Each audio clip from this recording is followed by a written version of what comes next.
problems these years, but we got Kinger. He's going to take care of it. Daryl pan line, and we're ready to go here soon, Galdi. All right, look, you can see the riders are getting amped right there. I love this part right there. They kind of stare down and just waiting for that board to go sideways here. Heads down, revs are up. Moto number 2, Rockstar MX Triple Crown 250 class. Who's going to get the jump? Get that start? Welton. Whoa, Welton get the traction right there. Welton, Pettis, and Pettis by a nose. Pettis by a knobby. Oh, and then Welton comes back. Wow, and look at this. Canella, Welton, and Pettis all right there. So all three of them actually got a pretty decent start. I can't really tell who that GDR rider, if it's McNabb or Ward. No, it is Ward. So Ward. Whoa, Pettis and Welton hit coming into the second turn. There's wow. These 250s are just stretching out. Look like Davey Fraser jumping off the track there, Galdi. Oh, Davey Fraser getting back on right now. Oh, Davey Fraser off the gas right there. Let's keep it. Oh, Pettis able to get up over that. Welton able to get up over that as well. So 1 and 2 like yesterday, 1 and 2 right now. So the roadstreaming.com whole shot is going to go to Jess Pettis by a knobby on that factory Red Bull KTM Thor race and ride. Yeah, so that's got to be frustrating for Walton getting that start. Just get pinched off there, and he's looking at the backside of number 15 again. And I think that's Tanner Ward. So it looks like all our players got a pretty good start. Canella just behind this. Fraser in the mix though, Fraser could be one of those guys that has a break ride right now. The Bud, he just doesn't care. He's just, they're having fun, like you were saying. Yeah, the car. Oh, and look at this. We got a pass for the lead, and he looks like right in front of us here, Galdi, and he's the inside rut, very nasty rut coming out of there. First time up over the finish line here. They won't register a lap on that one right now, but we're going to see. So they were doing about 3 minutes in the sort of warm up there. So. And this could be about a 10-lap race, 9-10 lap race here to see how it goes. And as the track, whoa, God, I thought they might get over that. There was a couple 450 Looked guys like getting Marshall over that. Welton lost his little rag that he tucked into his pants there in case he falls. So that little green rag that he had, it fell off the back. There's Tanner Ward now into third spot. Davey Fraser still holding fourth. Marco Canella there in fifth, Galdi. Wow, looking nice and beautiful there. Not so gloomy up in this term. So right now it's the Monster Energy Pro Circuit Kawasaki of Marshall Welton in the lead. And he is going to try to just hang tight and be consistent out there and try to bring home a moto win for himself and his team and get that championship going off camera right here. Is that McNabb? Nope, that's Keenan Peterson just off camera right in front of us there, Kyle. But Welton right now doing exactly what he needs to do. Yeah, so just looking down the list there, Galdi, trying to find out where McNabb is. He's sitting at about 13th place right now, so he's got his work cut out for him to get up to that top 5 area. Oh, saw a little dust kind of get pushed up right there. So the track drying out every minute, every second they get around here. But Marshall Welton, Monster Energy Pro Circuit, Kawasaki in the lead right now and kind of stretching out. If you're Jess Pettis, do you push or do you just kind of sit and just kind of give it 3-4 laps, see what's going on? It just depends on how much he wants to keep that streak. I don't think it matters as much as just trying to be close in points. Pushing the envelope when you're not comfortable is not a smart move early on in the season. You're better off to just take that second spot and collect the valuable points. Well, if you think about it, too, coming into this moto, he had a 16-point lead. So he's got a little bit of points to play with and a little bit to give there for sure. So we're going to see how this one plays out as they kind of come around to sort of finish the first lap on the track, not on the actual timing section right there. There's a great shot of Pettis who did grab that roadstreaming.com whole shot a lap ago. And you can almost see it. It's looking drier right there. Like it's already looking drier as it's going on. And then Tanner Ward, Honda Canada GDR Fox Ride sitting in that third position. So a good job for him. And it's very spaced out already here, Kyle, and we're only 1 lap in the books. And Marshall already getting away. He didn't do that step up that lap. It looks like the face is a little greased up now. But Tanner Ward looked like he's kind of keeping pace or not, if not gaining on Jess Pettis. So that would be a huge victory if Tanner Ward can catch up to the red plate holder and kind of get in between the, Marshall Welton, who's 16 points back. That's going to make a bigger gap in the points. Former teammates as well there, Tanner Ward and Jess Pettis last year. So maybe Tanner Ward want to do a little bit of that rubbing in the nose. I'm on the new team. I want to beat my old teammate kind of thing here. Whoa, already getting a little bit saucy there. I feel like we're going to see a lot of legs off the pegs here today. Yeah, early on especially, Galdi. You see some of these valleys, though, they're already tacking up, and these ruts coming out of the corners. Look at it. Just Tanner Ward just getting a little wide, missing those main ruts, trying to avoid those. He lost a bit of time in the last 2 sections on Jess Pettis, but he takes a glance over his shoulder there. He sees Jess going up the finish line. He's not too far behind. I like the outside line that Welton took there. Able to carry a little more speed and able to get down that step down a little bit cleaner than these other guys. And good shot back in that third position right there is Tanner Ward coming across behind. It's going to be Davey Fraser once again and Hayden Halstead now ahead of the 46 there as they cross that stripe. But right now, this is what Tanner Ward needs. But again, almost like the same question. I don't think he's got the option of laying up. He needs to push.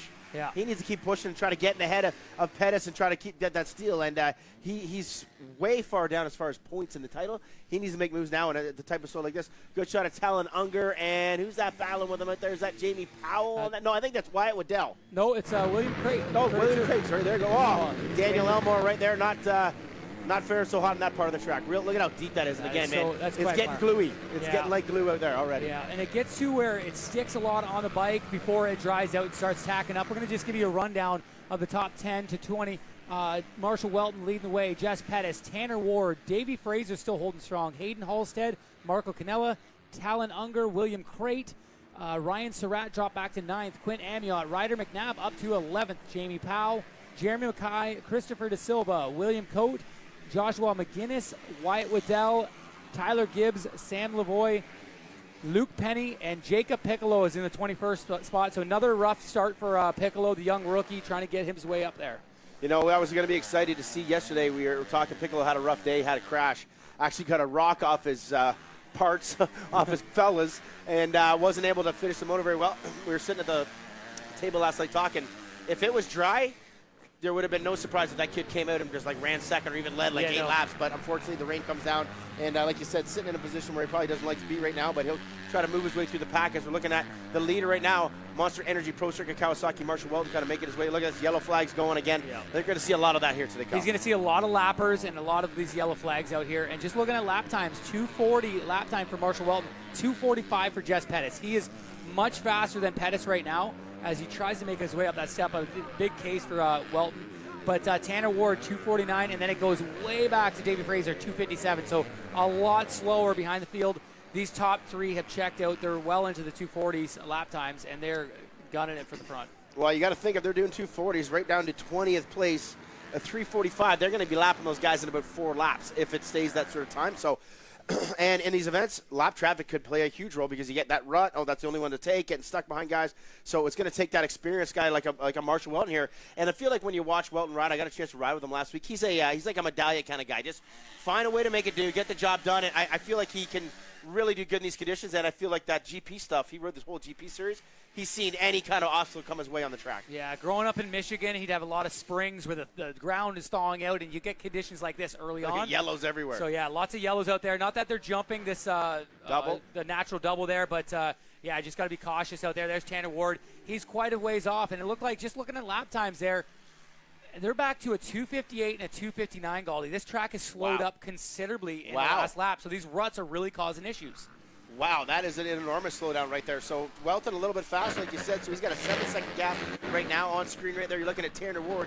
He just came across with a 3:07, so a 10-second lap slower than our leaders right there. So, yeah, the track is slowing up immensely out here. And, Kyle, tell me why that is. It's because the ruts, they just can't go so fast in those deep ruts. Yeah, so first lap around when they're putting their heaters in, Walton would have been not so many ruts. He could find some spots that it wasn't run over yet, and he kind of just ride a wide line. But now he's going to deal with a lot of cross-rutting, and just these valleys get super nasty. You can't tell on camera how nasty these valleys get at the bottom, Goldie, but you and I riding this track years past, they get bad, and you got to really keep your head up, look towards the top of the hill instead of at the bottom.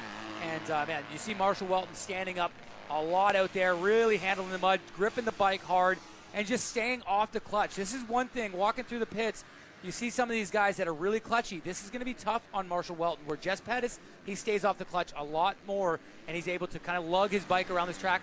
Watch for Pettis to try to put on a charge late in this moto. 100%. So there it is, Monster Energy Pro Circuit Kawasaki. Well, look at these getting through those rollers good right there. He actually was able to kind of walk that part of the track not that long before this moto. And it was really dry there. It's kind of got an off-camber thing, so the rain was able to run off. But then you get to the other sections where we see those riders laying around right there. It's not quite the same thing. But Walton leading the way. As the mechanic, what are you saying on the pit road? You're not giving times. Are you just giving the gap behind you? Or are you trying to get the rider out of the way that's in front of him? What is the mechanic saying to these guys right Honestly, now? if they can just give them gap control, you're not worried about lap times here. You're just trying to get the cleanest laps you can. And it looks like Marshall Walton's starting to find his groove here. I'm interested to see how good this lap is because he seems like he's getting through the lap traffic better, finding the ruts better. But, yeah, Jess Pettis not too far behind, especially in the mud, Goldie. You know how it is. One mistake can cost you 10, 15, 20 seconds. 100% for sure. Like last lap there, they were 7 seconds apart. They're coming up, getting up to the finish line here shortly. We're going to see what that gap is again for the Monster Energy Pro Circuit Kawasaki. Right, look at it, still able to jump down in the valley right there. We're going to get a bit of a distance right here. So our leader just went through the screen looking for that second place ride. That's a lap right there. There's Pettis right there. So not a lot. I want to say it's probably right around the same time this time. It looks like they're kind of staying very steady. And like we talked about before, Galdi, obviously having a 16-point lead, if Pettis comes out here not feeling 100%, he doesn't have to push the envelope He just needs to control the situation, make sure he lands right behind Marshall Welton in points, so he's only losing those 3 points, and just gets through this moto, because next moto is going to be completely different conditions. Yeah, 100% it there. I just saw team manager coming up and giving Pettis just say, yeah, you're good, chill down, you're good up there kind of thing. So Pettis able to jump across there. We'll check the lap times. A 3-minute for Welton as he across the stripe. Pettis just getting across, waiting for the timing and scoring to catch up. Pettis at 3:05, so actually lost 5 more seconds that lap. It didn't look like that much of a gap, but again, like you said, a 5 to 10 second loss in this kind of conditions, it ain't going to be a surprise today. No, look at just him having to switch up lines. There's Hunter Vaughn, the East Coast rider, and he's another intermediate rider that's going to be racing the Transcan this week. He's trying his hand at the pro stuff, and he's just down a lap, stuck in the mud there right after the natural. And it's crazy to me. There's so many guys that get stuck in the mud. These leaders just know how to trudge through it. Just keep going, keep pushing, and just find the groove. And there you see Jess Pettis go by. Nowhere in sight was Tanner Ward. He's about, say, 18 seconds down there, Goldie. Yeah, another 4 seconds slower lap that time for Tanner Ward. So he's losing time, but he's 16 seconds ahead of fourth place Hayden Halstead. Now we lost Davey Fraser. He's back to 6th position now and hasn't quite crossed that stripe yet. So Davey Fraser had a bit of a rough go on that last lap. But Welton right now still leading the way at a 3-minute lap. So basically yesterday, what did we do? 15 laps. They're barely going to hit 10 laps today. That's crazy, just how the times are. And this track going from a 2-minute flat to a 3-minute time for the leaders. So big difference in how fast these guys are attacking this track. But, man, the guys out front, they're getting through it. They're treading through it. You watch them. There are a lot of feet on the pegs kind of stuff, gripping with the knees. All right, there we are, back up to the leader one more time. It's going to be hard also to find, for our TV guys there, to find the guys who are at the lead pack or what position they are in right now.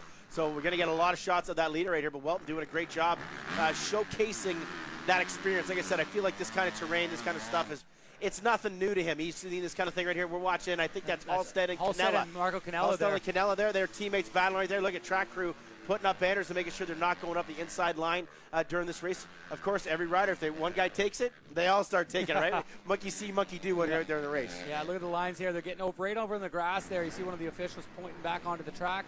Looks like another rider down. But, yeah, this is going to be an MX 101 battle here. These guys are going to just go back at it, just leaving the tent. And Halstead, this is his best start so far. He's been back in that 7-8 position. So he's up there in 4th place so far and looking strong. I want to say that might be his best moto finish if he can hang on to that. I could be wrong. I'd have to look up the old stats. I'm usually the stat guy with that, but great job out here for both MX 101 bikes. Did an interview this morning. I think we'll see you later on with Kevin. There's the pass right there. Now, there's the pass right there. He makes a pass on Hayden Halstead. Halstead didn't even look like he really made a mistake. He just Canella carried more speed. Yeah, and Canella was about 10 seconds back in the last few laps on Halstead, just watching scoring the time, and he was able to find some good lines right there just before that tunnel jump. He gets to the outside, gets the tacky dirt. And what happened was, Galdi, this track was fully prepped, ready to go, watered, everything, and then the rain came. So anywhere off the track that wasn't watered is actually dusty, and it's actually just went halfway point there, Galdi. So halfway for Marshall Welton, he's still got. And that would have been his 5th lap. So he literally got 5th lap in for the halfway point right there. The halfway board comes out at 12:30 or right around that mark right there. So only 5 laps in. I guess only 5-ish to go here in this race. That kind of thing is the way we look at it. Yeah, like it is. There you go. More riders kind of hanging out all over the place. And that's going to be, like you said, the struggle. Guys are going to be laying in ruts, crashing already. Marshall, he's just soldiering along right now, keeping that bike working good. And like you said, got to stay off that clutch. So important because these bikes are going to heat up so good or so hot during this kind of play. You got to be smart with that clutch and make sure that bike is kind of maintaining. So right now, I think it's all about maintaining for Marshall. Not worried about really charging or pushing. Yeah, and no Jess Pettis in sight there, so he's still down by a solid 13 seconds there, Galdi. So he's still got a lot of room. And like I said, I feel like Jess is just going to ride through this moto and just take that second place. It's a second is just as good as a win here. He won the first moto. He can go out and win the last moto. And it looks like Tanner Ward there. It is. There. Tanner Ward right down there in front of us. Tanner Ward is down right now. He's trying to pick up that bike. So he's going to lose that 3rd place position, I believe, to Marco Canella and Hayden Halstead have gone by. Davey Fraser has not popped his head in yet. This is going to be a rough spot for Tanner Ward as we get back on screen to our leader. Tanner Ward able to get himself back up. So he's back in the race. He's crossed in. I think he's going to hang on to that 5th position as our timing and scoring gets in the wheel. So he'll hang on to that 5th another mistake spot. Out of Tanner Ward. These things are starting to add up. These little mistakes that he has. And podium positions that he's given up. He's always in that right position to be 3rd. He was strong. He was very strong in that 3rd spot early on. And then just that one mistake there slid out. Obviously, these conditions can run up and just grab you and suck you into these quagmire spots that they have are these greased up spots. But Tanner Ward's going to have to really try to rebound. Look at there, Marshall Walton passing the ladies rider. Eve Brodeur. I figured she wouldn't have raced these ones today, but she's such a beast out there. Good job, Eve Brodeur, just going around. Yeah, obviously struggling a little bit, but she's got 2 WMX motos later today because of the schedule change that we had to do. We decided this morning to kind of push back everything by a few hours, and then take out the WMX and the premix classes that usually go before these ones here and try to get the track died out or the track workers do as much as they could. And like I said, they're doing a great job. They're able to get around the track right now. They're staying within the banners and doing the, following the track, following the rules. And it's this guy right now leading the way right here, the Monster Energy Pro Street Kawasaki. Marshall Walton looking good. And you see him lift his leg right there. So riding on Wednesday, little tip there. I didn't talk about it much yesterday because it didn't really show. Dabbed his knee Wednesday and had a big swell like that. So I can't remember if it was his right or his left, but it looked like he kind of lifted there. Yeah. But then he does that and everything's fine. So he did say it wasn't 100%. Got a bit of a tweak knee right there, but man, he's through. Yeah, man, that's tough conditions to ride with a bad knee. So good for him to get out front here early. And, there's Pettis actually indoor picture. So Pettis has closed the gap. He's about 5 seconds down, Galdi, from about 13. So Walton must have had some issues that lap. Okay, so Pettis here finding the groove, sort of not late in this moto, just past the halfway gap. We're going to get a timing and scoring reboot here soon as Walton goes across the finish line on screen. I think we're looking at Tanner. No, is that Quinn Amiot maybe there? That one's hard to see. Oh, that's McNabb. So that is that's Mackay. So Mackay just in front of there. Mackay and McNabb going out there. A couple of sort of semi-rookies. McNabb, an intermediate rider right now. And that is for 9th and 10th, what we're watching on screen right now. Yeah, is that Surratt? That's Surratt right there. That's a battle, actually, a 3-position battle right there between Surratt, Mackay, and McNabb. And I love it. Our referees are right there to watch any of these guys that are being a little bit slippery on that course. McNabb's right off the track there. You got to keep an eye on that. Those things are what Piccolo got in trouble for last week. So Surratt right there. No position gain there, Galdi. He should be fine with that move off the track. Yeah, no, we talked about that this morning with our referees up at that, and they're just like, look, you guys just listen, be civil on the track right there. And you're totally right. Welton went across the stripe. Pettis only 8 seconds back, so he gained 5 seconds on that lap. Look at this battle. Whoa, wait a minute. Inside move of Mackay. That might get looked at there. And then McNabb goes around as well. And then McNabb's put it down. McNabb's going to gain 2 spots. What a crazy race right there. Or is that Surratt up front? No, that wasn't Surratt, or that was Taylor they went by. Oh, these numbers are hard to see. So Taylor and Surratt looking the same out there. Okay, I'm not sure. They passed Taylor. They went past Taylor. So no. Past Taylor. But McNabb gets Mackay, and now McNabb maybe getting Surratt now. Now, these guys found each other yesterday, Galdi, in the dry stuff, and now the mud stuff. Oh, better hold up there, Ryder. Look at that. He's he's waving him by. Look at the kid. He knows the rules. Get going, sir. There you go. Going. He let you by. He was driving slow. Yeah, he was driving slow. He was doing exactly what he's supposed to do on that thing right there, and he let him by that one. Oh, look at this. He made a mistake anyway, so he gets it back. Look at this. Mackay now going to come around the outside. McNabb leg off the bike here. Mackay gets him back. What a crazy sequence. And they're going about a mile an hour. Yeah, these guys, very safe pace for these guys. They're just dragging their feet around. And it's crazy when you jump to the lead. Here, Walton and Pettis. Look at Pettis really closing that gap. This streak is still on the table for Pettis if he can keep this momentum going. How do you find a way faster around this track? Or is it maybe Walton making mistakes going here? What do you figure it is? Pettis is finding the groove or Walton's making mistakes? Look at the lap times there, Galdi. Is it a 5-second difference in laps? Yeah, well, it's going to be about the same on this one here because he was 8 seconds lap there and he's about, 2? Not even now. So it's going to be interesting to see how that one works out come towards that finish line. This will be lap 7 by the time they get up here. And again, slowing the laps down. They were 2:55s, then 3s. Now it's a 3:11. Yeah, so Pettis must have just had a little issue there. Lost it just a smidge of time just coming up that step up. But, he's got Walton in his wheelhouse here. And lots of lappers coming up. Does Walton still have his goggles on? It looks like he does. Thought he might have tossed them. Both riders do, no? Yeah, they both do. So goggles are still intact for both these guys. They'll be able to do good battle. One rider wearing the 100%, one rider wearing the Oakley. So both brands are there getting some recognition in this tough times. Look at Quinn Amiot cheering on Jess Pettis. Quinn Amiot is, he must have had a bad lap. He's down to 22nd spot right there. So Quinn Amiot having a bad lap right there. But these guys are coming up to us right in front of us right now. Look at this. Welton going wide. Pettis kind of getting locked up. Welton able to get across that stripe and get that jump, no problem. Jess Pettis, but now Pettis loses again. Look at that. It's like a yo-yo going on right now. Right here, driving into that corner a little better. Welton just having some issues getting out of that corner before the natural. I don't believe these guys are jumping this yet. No launching off it. Wow. Though. And look how close Pettis is now. Look at this. He's going for it. Look at that inside line. Look at Welton's like, wow, I didn't even know he was there. Pettis makes the pass up the inside, gets the dry line. Wow, what a setup. I don't think Walton knew he was that close. I don't think so either. He had a decent gap going before the valley, and as soon as they got over the natural, Pettis was right there, Galdi. Okay, so now Walton, he's got a bit of a sense of urgency going on right now. He's going to try to make that pass back right away. And Jess is just going to play defense. He's going to ride the lines that he's been making work, and he's going to start trying to pull away here because Walton had no clue that he was that close out there. That was not lap issues. That was not track issues. That was Walton maybe just kind of losing fact of where he was, and Pettis making the gain right there. Now, Red Bull Factory Thrower, KTM Racer into the lead. Marshall Walton, Monster Energy Pro Street Kawasaki. Now he goes out wide. I like where Walton's doing right. He's trying a bunch of different lines. I like to see that. Yeah, he's got those outsides. He really running these outside. Even here, look at him trying. But Pettis has figured something out in the last couple laps, so Walton needs to kind of look at this. Walton able to get the jump. Wow, does he got the pass made? Side by side on the back of the bikes right here. Walton's going to tuck to the inside, and he's going to take the lead back now, Kyle. Wow, he found another gear there. No, and then he stalls it. And then Pettis gets back beside. This is absolutely crazy. This is what we kind of expect when we're getting dry lines like this, like craziness going on. And look at Pettis. Now he's 2 seconds back. This is absolute pandemonium out there. The track is gnarly, and the boys are still hanging out and going for it, Kyle. Yeah, watch through this next couple sections. It seems like Pettis was really gaining ground. He's finding some dry lines out there, but man, Walton just killed that last couple of lines there, hit the outsides, and he just gassed it right by him.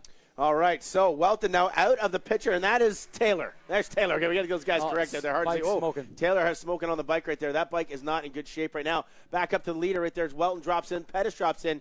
Now Pettis almost back to the same position he was right here in this lap. It's kind of weird how that one worked out. Yeah, and it's funny just watching lap times. He's back to a 3:01, so almost 3 minute flat, where he was all the way back to like a 3:10 lap time. So he found 10 seconds out there. Look at third spot.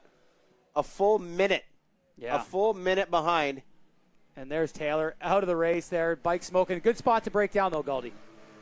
Oh, Walton coming up way short. You know what? Sometimes that works out. Maybe he did that on purpose. Slap a bunch of the mud off the bike. Good call, yeah. Get that weight off the bike, make it a little lighter. Man, just when we thought Walton was just going to drop off the back, he's found another gear. He's back up in this battle. We're going to be waiting for, it looks like Davey Fraser's down actually in front of us. He was sitting in 6th spot.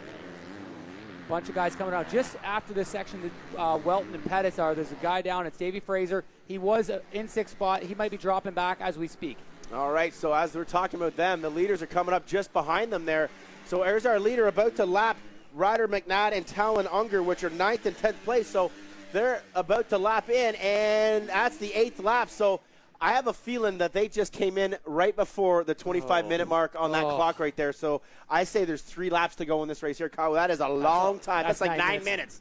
Close to 9 or 10 more minutes. Them. And look at Walton still jumping right into these faces here. And still going wide there, even after he got past last lap on that line. Yeah, very interesting line. He jumps back into the inside. Look at Pettis, just lugs it right up the inside, nice and smooth.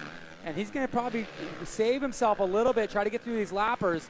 And he's going to just make that late moto charge here. He's got about 3 laps to go, like we alluded to. So Pettis making his way through there. Good passes on those lappers, though. He actually made up a little bit of time getting through those lappers. I was just doing a little check there with our score lady, DY's in our trailer right there to see if there was any infractions going on, like the referees out there. It sounds like nothing going on. Everybody's obeying the rules and staying within the track because you never know in these kind of conditions, right? And it's always questionable. Is the marker down and how it's worked? But it don't matter for these two guys right now. Look at this. Talon Unger, he crossed the lap in 9th place. So they're lapping 9th place right now as they're moving into this thing right here. But the battle continues on. Walton leads and Pettis is right there again. Wow, this is awesome. Just wait to his line. What a smart move. A wily veteran move there out of Pettis. He knew that inside line was slow for him the lap before. He's going to follow Walton around. Let's pressure him into a mistake, see what we can do here. Look at it, Pettis just standing so late into the corners. All right, so Walton 1 and 2 right there with Pettis. Pretty wild here. Those guys are now 1 minute and 4 seconds. Actually, I don't think it's Canella's actually hit the line yet. 1 minute and 20 seconds now ahead of Marco Canella. Oh, Pettis gets a little squirrely in the sauce right there, but he's going for it. He wants the moto streak to continue, Kyle. Oh, he does. And look at this. Oh, they get around Surratt there. Walton just slides by, almost tags his bar. So Surratt up in that 8th spot. They're getting deep in the field. These guys are still well in that top 10, battling it out for these valuable points. And the top 2 guys, full-on battle in the mud. It's probably the worst thing you want. You want to go out there and just have a nice ride in the mud. No way. You got the ex-champion breathing down your neck. You know what? Wild for how fast Pettis caught Walton in those 2 or 3 laps there. it's like Walton now found that groove, maybe kind of followed the lines or whatever it was. 257, 258 last Oh my lap. God, they're getting faster, eh? We're getting faster. So the track is getting better. As the 450 guys watching this, they got to be seeing that. They can follow live time and they can see what it is. They can be watching the Tudio TV app right now back in the trailer and seeing that the track is getting better and better with that main line. Keep getting it developed. And it's definitely these guys pushing each other too. They're finding these lines, they're finding these outsides, whatever it insides, and the track is getting faster for these two because they are pushing the envelope in these conditions. I'm super impressed with Walton, obviously coming in with the injury you're talking about, and he's able to ride these conditions as strong as he is. And mud, you're always using your limbs, you're losing legs, your knees are bending, and he's fighting the bike, but man, riding an awesome race right now, and he's got about 2 laps to go. Yeah, I believe that's going to get up right now. We're going to see it here. They come up to the finish line one more time. The board is in hand. Here we go. 2 laps to go. 2 laps to go for Marshall Walton. Can he hang on with Pettis right in the rearview mirror? Now, this again, I'll ask the question. Does Pettis push it? Does he need it? Does he want it? He can see it now. The time I asked before, he was 10, 12 seconds back. What do you think? Well, how does Jess Pettis play this role? 2 laps to go. Man, Walton launching. He actually landed the natural. That's the first time we've seen. So the track is getting better, Goldie. And Pettis seeing that in front of him, he's like, oh, man, I got to start doing that. I got 1 lap to go. I'm going to have to make a push for this. He's going to have to leap that natural to try to stay closer in that section. All right, so Walton being able to launch the thing, pulls a good second and a half, maybe 5-6 bike lengths on that able to thing. And unbelievable battle right now for the lead here with about 1.5 laps to go, as they head up into that new orchard section up there where they cut a bunch of trees and took out some track and added this new section here. And this is actually going to be the track for the Trans-Can Amateur Week as well. So if you're part of that premix or women staying here all week long. And look at this. Pettis is already back in there. He goes the inside. He's like a stealth ninja out there. He just jumps in there. Look at Marshall Walton blast the outside. This line we know is fast. He's going to try to seat bounce right by him here. Let's see what Pettis got. Oh, he leaps in and Pettis cuts across right there to shut the door. Walton up the inside. No, he shuts the door. And then Walton goes back to the outside. Look at these guys, crisscross applesauce going on in here in moto number 2. And now Walton's got the drive. He's trying to sling it. Look at him getting back on that bike right now. Cal, this is unbelievable action in a track that does not usually cater to something like this. These guys are absolutely going for it. Pettis is a sneaky, sneaky little guy right there. So sneaky. He was a couple seconds down. Look at now. Look at this. Whoa, he's off the track. He's going to have to slow down here. Yeah, good job. He slows down. Great job by Marshall Walton right there. Pulls back in. Pettis shuts the door. And then all of a sudden up the inside. Well, get the drive. He's got the drive again. There's the pass again. Wow. This is incredible racing in these conditions. These two gunslingers are going at it. Walton will not say no. He will just not give in to this battle. He's not going to let Pettis take this win. He's ready to break that streak and take this 5th moto to hit the Kawasaki camp there. Wow. Yeah, no way. He got surprised again. It's like he's just all of a sudden, hey, here's Jess Pettis coming out of behind the door right there. Wow, what a line, what a move by Jess Pettis. But now look at this. He's got about 10 bike lengths again right there kind of thing. It's wild how quickly the gap can close and can disappear like that. Walton jumps in naturally. You think Pettis is gone. Boom, he's right there again. So we got to keep an eye on that section. Pettis looks like he's got something up his unreal. sleeve. I feel like there's multiple sections that Pettis just peeks his head in, and he's there. And that was an unreal pass by Pettis. And he just drove it in hard, got in the inside, and was able to make that push out to the inside. Is this Tanner Ward? This is Tanner Ward. They're literally about to lap 5th position as it stands right now. 5th position. Wow. They have lapped all the way up into the top 5 right now. So Marshall Walton coming up right here. He's going to get the last lap back. Can he hang on? Can he hang on to this last lap? That I think it's going to come down to that section where Pettis found that sneaky line. Yep. So there we go. Pettis has lost a big gap right now. Yeah. Pettis made a big mistake. Walton has got about a 3-second gap up over that thing, so I don't know if he can make it in. But, man, we said that before, and he came out of nowhere. Yeah, he's slippery in there. He's sneaky, so he's getting there. Let's see if Walton launches this. A yellow flag out, and he still launches that natural. Gets to the inside. That's impressive in that mud, getting that drive on the 250. So, man, Walton is running an unreal race right now through these conditions and getting through this valley. He's got about 2.5 minutes left, though. He's still got a long ways to go. Pettis has the time to make up. All right, a lot of time for Pettis to make up right there. This is where he really found that line. He's way farther back this time compared to last time, Terry. He made a mistake. He was 4 seconds at the stripe there, so he's got to make up his time. This is where it happened. Right here is a line. I don't know if he's got something that Walton doesn't know about or what it is, but he closes right in this section here, and this is where the pass was made last lap. They got side by side, and then Walton just kind of found another thing and jammed it into gear. And this time, look at that. Walton goes to the inside this time and closes the door. Doesn't give that chance, but Pettis not nearly as close as last lap. He did close up a little bit of time there in that last section. So obviously off camera there, he's just behind our camera view. He's able to find a line a little bit better than Walton. Walton not jumping that step down now. It's no time to play safe here. Walton's got to go. Look at him standing late through that inside rut. He's gonna not quite see Pettis in his corner view when you see that perith, but he knows that Pettis is still right there. All right, so whoa, leg off the bike right there. Welton having another moment, man. This kid is going for it, trying to get that first moto win of the year for his team and himself. Right now, he's got about a half a track to go, and this part of the track is where he's been solid the whole time. He always seems to stretch it out on Jess here.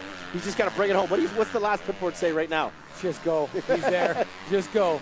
And that's what he's been doing all motor long, is just pinning that Kawasaki and looking strong. So he's got about 4 corners to go, Galdi, to wrap up this Moto 2 victory. And, man, I'm sure the Cali guys are pumped. After having not so great of a day yesterday, the 450 guys slid back off the start. Medaglia coming through the pack, and then Welton not having the best finish. Obviously finished in second, but just kind of a little bit off the pace yesterday. Today he's out front and just setting the tone. Our third place rider literally just crossed the finish line right now as these guys are kind of coming up into that sort of zone in that area. Welton coming up short again. I truly think that he's doing that on purpose. He's slapping the bike into the face and allowing that mud to kind of come off. Canella 2 minutes and 3 seconds behind Jess Pettis. Wow, what a moto by these two. What a warrior ride. And then just behind Canella, not too far behind, Hayden Halstead going to go by 4th. He's the last guy to be on that lead lap. So no matter what Hayden Halstead does, he'll be 4th on this moto. And Canella is sitting in front of him in 3rd, but we're waiting for Welton. He's just getting up here to the finish line area. Monster Energy Pro Circuit Kawasaki Pillars back ride. Parts Canada supported team. First moto win of the year, taking it away from Jess Pettis is going to be Marshall Welton. He is pumped right there, fist to the air. Pettis going to grab second. That's okay. He's fine with that. 3 points out of the championship, but what a great ride. What a battle for these guys out there, man. Kyle, that was amazing to watch. We got a full 2 minutes before we can actually wait for Marco Canella to get around. Let's hope he finishes out there. I'll start making my way down to the podium. Kyle, you can finish it off. We're just waiting for everybody to kind of cross the line. Unfortunately, Marco and Halstead, they have to do an extra lap. Yeah, so those guys doing an extra lap. We're actually going to send it to a quick commercial, Galdi, and we'll send it down to you with the boys. Welcome back live here to Rockstar Energy Triple Crown. This is moto number 2 of the 250 class. Man, what an absolute mayhem out there. Crazy weather last night. The track is in unbelievable condition. Going to talk to the winner of that moto, Marshall Welton. Wow, buddy, you got the first moto win. You stopped the streak of Pettis, and you did it in one of the best raceways we've ever seen it there. We never thought we'd get racing like that when the track is this way. And I feel like he kind of snuck up on you a couple times. Did you actually know where those passes was, especially the first one after the natural? We were like, you were kind of looking over there. Oh, dude, that's Pettis. That's not another rider. Came out of nowhere. I was seeing some plus signs on the pit board, and I thought I was, safe. These conditions, you really got to save your bike. So I was like, kind of just trying to ride a pace, and yeah, once he passed me, it just lit a fire. I mean, I want to be on the top step, and I'm glad I was able to fight back and stay off the ground because it's sloppy out there. It looked like it got better. The lap times actually got faster as you guys kept cruising around there. Lappers obviously in the way as well, but it looks like the track kind of got better in that main line. Yeah, it's almost easier when it's sloppy because you just point and shoot, sit on the rear fender. When there's ruts, then you start tippy-toeing everywhere. So I'm surprised it got faster. The bike got, probably feel like double the weight with the mud. So it was just a fun race. Awesome. Congratulations, Marshall Welton. There you go, your winner right there. We'll bring in second spot, Jess Pettis on the factory KTM Red Bull Thor ride. Jess, talk to me with that moto. He said over there, you surprised him. You didn't. At one point, you were about 15 seconds back. Then next thing, boom, you caught like 8 seconds in one lap. Fully surprised him. Then you were like back 5 seconds, and again, you surprised him behind us here. What an amazing race. Just give me your perspective. Yeah, no, it was good. It's fun. I mean, it kind of throws it back to like Supercross, Cooper Webb and Eli Tomac, just dicing it out in the mud. Bonsai, don't know where the lines are. We were both just cruising, kind of pacing each other. I put down a couple decent laps. I mean, it's decent it can be. And then we got battling. I feel like when we get close, we both just throttle as our best friends. So it was a little sketchy for sure, but kept it on 2 wheels. And definitely that first bit, I was just trying to save the bike. I was like, I know he was going for it, and I was just kind of trying to think smart. And he definitely got me big time and just kind of kept cruising my lines. And yeah, we had a good battle. It was fun. Not top step, but hey, it's a long series. Hey, long series for congrats, Jess Pettis. There it is, taking that second spot. We'll get into our third place ride. A third yesterday, a third today in that moto number 2. Come on here, our MX 101 Yamaha FXR ride, Marco Canella. A long ways back, but man, you battled your way to get into that position as well. It was funny on the start gate. We were talking, you guys were 1, 2, 3 up the inside, and I'm like, one of these guys is going to get a bad start. It wasn't horrible, but you worked your way through. Just talking about that moto, obviously not on the pace of this thing here, but I mean, I think pace today, you took the time to get there, but you got to be pretty happy with it, man. You're feeling good, and on this kind of condition, the third on the box has got to be good. Yeah, for sure. I wanted to minimize the damage the best that I could. I got a decent start. I think I was probably like 4th or 5th, and then there's guys jumping off the track, jumping back on the track everywhere. I didn't do practice. I came out here first lap trying to send it, and the track was insane. It was so rough out there and deep, and I was just trying to manage where I was at. I had no idea where I was. Saw a P4, P3 on the pit board, so I was pretty pumped. Minute down, just tried to ride out the rest of the race the best I could. All right, we wish you good luck in that final Moto 3-3 so far for Marco Canelli. There you have it, boys. The track was getting better. We saw the lap times right there. Can it get better for the 450 guys? You know they just watched that moto live on the Two Wheels TV app. We'll take a little bit break, and we'll be right back with the 450 moto number 2 here from Walton Raceway. There for Paul Kinger right there, the man from Rockton, England. He is a knighted. He's knighted. Paul got knighted by the Queen many, many years ago. Yeah, they let him in the country. We're blessed with him right now. Yes, exactly. So they're getting ready to go. A good shot. All the mechanics get to their spot there, and now we're just waiting for the body position to get forward, the head to look up, and then when it drops, we know. Look at their boys are clicking it into gear. Here we go. 450 moto number 2. Who's going to grab the RoyalDistributing.com whole shot up the inside? Thompson gets the jump right there, no problem. Shuts the door on the 9 and the 54. Both kind of cruise up the inside. It's going to be T-Dags, no problem, but Thompson gets it back right away right there. So Cole Thompson steals the lead. T-Dags the end of the whole shot. Look at who's in second spot now already. Keelan Meston to the lead now already on this side. Keelan Meston goes for the far outside of the gate and now is in the lead. He played the cards right. He took the chance and it's paying off. Yeah, so Keelan Meston jumping out there on that Carlson Racing Husqvarna. This is the first time he's seen the lead since I think was Wild Rose. Whoa, 2 riders off the track now and Dylan Wright to the lead. What happened there, Kyle? Just jumped right over the top of Cole Thompson and Keelan Meston. Looks like Matt Gerke is slid in there. I believe that's a Kawasaki rider. Yes, it is. So now Thompson sliding back, Medaglia sliding back, and 3 riders jumping out there. Gerke moving forward. What a crazy first 5 turns of this race. We had 3 leaders already. Medags gets the whole shot. Meston takes the lead. Thompson takes the lead. Now the number 9 red plate. He's in the lead right now trying to pull away. And here comes Gerke, the man that loves any type of soil out there. Gerke's in that second spot as we get ready to cross the finish line for the first time here in the 450 moto number 2. And it's going to be the red plate leading the way. Yeah, it's not something the competition wants to see. The red plate looks like Phil just jumping into the 5th spot. He just passed Meston. So Meston, who got that early lead from Thompson, now has slipped back to 6th spot. How crazy is that right there? Passes for the lead. 5 turns later, he's back.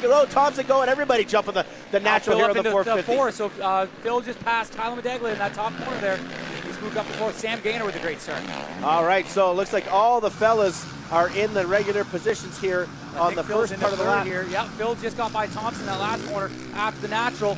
So Phil is trying to chase down, and I feel like Phil is a great track for him. He's really good from New York, really good in that muddy, ruddy conditions. All right, so as they cut away into the area where Jess Pettis had a line that Marshall Walton could not find, maybe Phil's finding it there, right there. Look at McDag's already trying to make a move on Thompson on the outside. Thompson going to hug inside here behind Phil, and everybody goes to the inside line. Everybody takes that main line. They're kind of probably just kind of sorting through now. They have no idea what the track looks like. The only person that went out in this group was Cole Thompson. So he goes to the outside, that Marshall Welton line we seen earlier, able to jump that step down, Marshall was, and Thompson just electing to roll it, but not too far behind these guys. It looks like Dylan Wright trying to slip away early, and this is the same thing he's done every moto. He's got a 4-moto win streak, looking for 5 here, Galdi.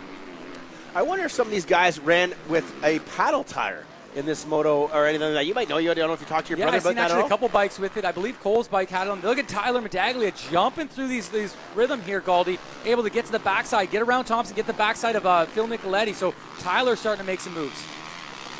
All right, we got a bit of an issue on our scoring timing here. No problem there. We'll get it set up for next lap around. Right now, so Tyler Medaglia on screen, carrying through it now. Tyler Medaglia looking good here, Kyle. Yeah, so Tyler is very strong in these conditions. A good background in GNCC style of riding. He's done a lot of off-road stuff like that. And then Phil, with his background coming from New York, obviously dealing with a lot of ruddy conditions growing up in New York, those springs and those falls, lots of rain there. Let's see if these guys can push it. One guy that surprised us so far, Galdi, is Matt Gerke up in the mix this early. We haven't seen that since Gopher Dunes obviously jumped up in that first moto. And look at the red plate already starting to pull away right here, but Gerke there. But yeah, Gerke right now, again, he's the Iron Man out there. He loves any kind of conditions on those bikes. And here comes Medags. Medag is going to be the one you want to keep an eye on. He's the one that kind of figures it out, riding those GNCCs, riding basically anything you can handle on 2 wheels. He's going to figure out lines that nobody else is going to know out there, and he's just going to keep climbing and fighting his way through it there. And he's not going to want him to go anywhere near the roost. Yeah, so look at that. Dylan Wright coming by the stripe. Matt Gerke in second. And there, Phil Nicoletti coming across your screen. So he's sitting in third right now. Medaglia is starting to pressure him and finding some extra good lines there. So look for those guys to start pushing towards that red plate, see if they can make a push and find a little bit extra speed here. Those all getting the natural here. We've seen Marshall Welton getting that 250 class, the only one to do that. Now these 450s all getting it. Medag's right up onto the grass on the outside of that line right there. They're using every inch of this track right there.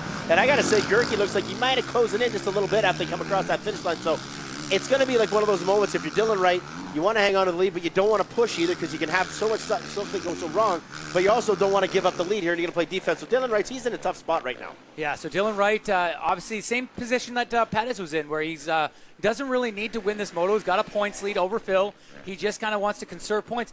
If he looks over his shoulder, he knows that it's Matt Gerke, who's not really in the point situation as far as the lead battle goes, so he can give up those points, but does he want to give up the streak this early on? All right, so Nicoletti and Medag's on the screen right now. That is third and fourth position just behind Dylan Wright and Matt Gerke. You can see them going across the other side of the track right there. Phil Nicoletti and Matt Gerke again, and Tyler Medaglia, both animals on the bike right now. And I feel like right now it's just that little bit of a chess match. Okay, I don't want to push you out. Let's see how it goes. And again, the track's just going to keep getting drier and drier, and they're going to find those spots that give a little bit more traction in areas where they can really swing wide and start being more aggressive. A little mistake by Tyler Medaglia there. Yeah, the last lap too, Tyler was able to double those, so rolling every single one. That lost a bit of time there to Phil Nicoletti. So look for Tyler to find a better line coming into those so he can get back to that rhythm of doubling. All right, Monster Energy, Pro Circuit Kawasaki, Pillars, Parts Canada, right there backing up Tyler Medaglia, who's currently sitting in that fourth position. Our lead pack just ahead here with Phil Nicoletti, Rockstar Energy, OTSFF. I got the 2 feet off right there. Yeah. Phil had the full planks going on out there in some of those ruts. It's funny, some of the best riders in the world still need a little bit of help sometimes. Yeah, we've seen that with Walton earlier. Lots of feet off the pegs, just paddling through this stuff. There he gets a step up. Dylan Wright out front. He looks like he's pulled a bit of room over Matt Gerke there. He's probably gained another couple seconds. And now Phil Nicoletti has Gerke in sights, and he's ready to attack. All right, so Phil Nicoletti having a little bit of a time out there right now, trying to make that gap a little smaller on the Rockstar Energy OTSF rider coming up to the Monster Energy Pro Circuit Kawasaki. And again, now it's kind of search time. You got to try to search to see what's going to work and take chances. Whether you lose or gain time, it's time to take chances. But right now, Dylan Wright looks like he's finding every line that's working. He is now pulling away again here, Kyle. We'll wait for timing and scoring to click in. Last lap was a 2:36 as they went by the stripe. This a lap lot here, faster than the 250s out there, Galdi. So this track is really coming around with the sun out. 2:35. 2:35 for Dylan Wright. Sorry, that lap. 2:35. So this is about 25 seconds better than the 250s were running early on. So track is getting ruddier, but also very tacky conditions out here for these 450s. And Tyler Medaglia trying to run down Phil Nicoletti. Obviously, Medaglia had issues yesterday, got caught up, was only able to get up to that 7th spot, but right now sitting in that 4th position, looking to track down that Rockstar OTSF Yamaha of Phil Nicoletti. But, man, all these guys very strong. And look at this. Dylan Wright already into lappers here. We're about 2 laps into this, Galdi, and they're into lappers. All right, so he did a 2:36 lapping, and I'm not too sure who that rider was that he got by there, but guys are doing 4:09s, 3:54s, like a full minute 30 seconds slower than Dylan Wright here. So we're kind of seeing almost a similar thing to what happened at Gopher Dunes there in those motos, but that was because of the attrition and heat and toughness of the track. This one here is the simple fact that Dylan Wright is just that much better than these guys in this type of soil and the atmosphere he's dealing with right now. The red plate is looking good, and was Gerke still right there? Yeah, actually, Gerke's hanging up right a little there. bit. What was it? It was 5 seconds that last lap. Maybe about 4.5 right now. It looked like Gerke might have gained a little bit. No, Gerke getting the backside of Damon Lucas, I believe that is, the 170 machine. So getting around him, yeah, these lappers are going to get hot and heavy here soon enough, and they'll get into that top 10, no problem. This moto being the way that the laps are, lots of different lap times out there dropping off. And what did we see yesterday? They did 17 laps yesterday, I believe, right? And we just saw the 250s do 10. So you got to think it's going to be about a 12 lapper or something like that, maybe 13 for the big bikes out here. And like you said, they're getting faster and faster. And again, it's always when you cross that line to see when the clock's set for the halfway board, and of course the 2-lap board right there before they cross at 29:59. That's 3 more laps, Kyle. And man, you don't want to be that guy that's holding the clock at 29:59. No, you don't want to be that guy. Slow up that second, help a guy out. But yeah, Dylan Wright leading the way, and it looks like Matt Gerke did make up some time there. So Matt Gerke, liking this track, talked to him before yesterday's moto. Very excited to be here at Walton. Obviously had some good memories here, wrapping up some championships. And man, out to a great start, and he's pulling away from Nicoletti and Medaglia, his teammate. So Matt Gerke running strong early on in this moto.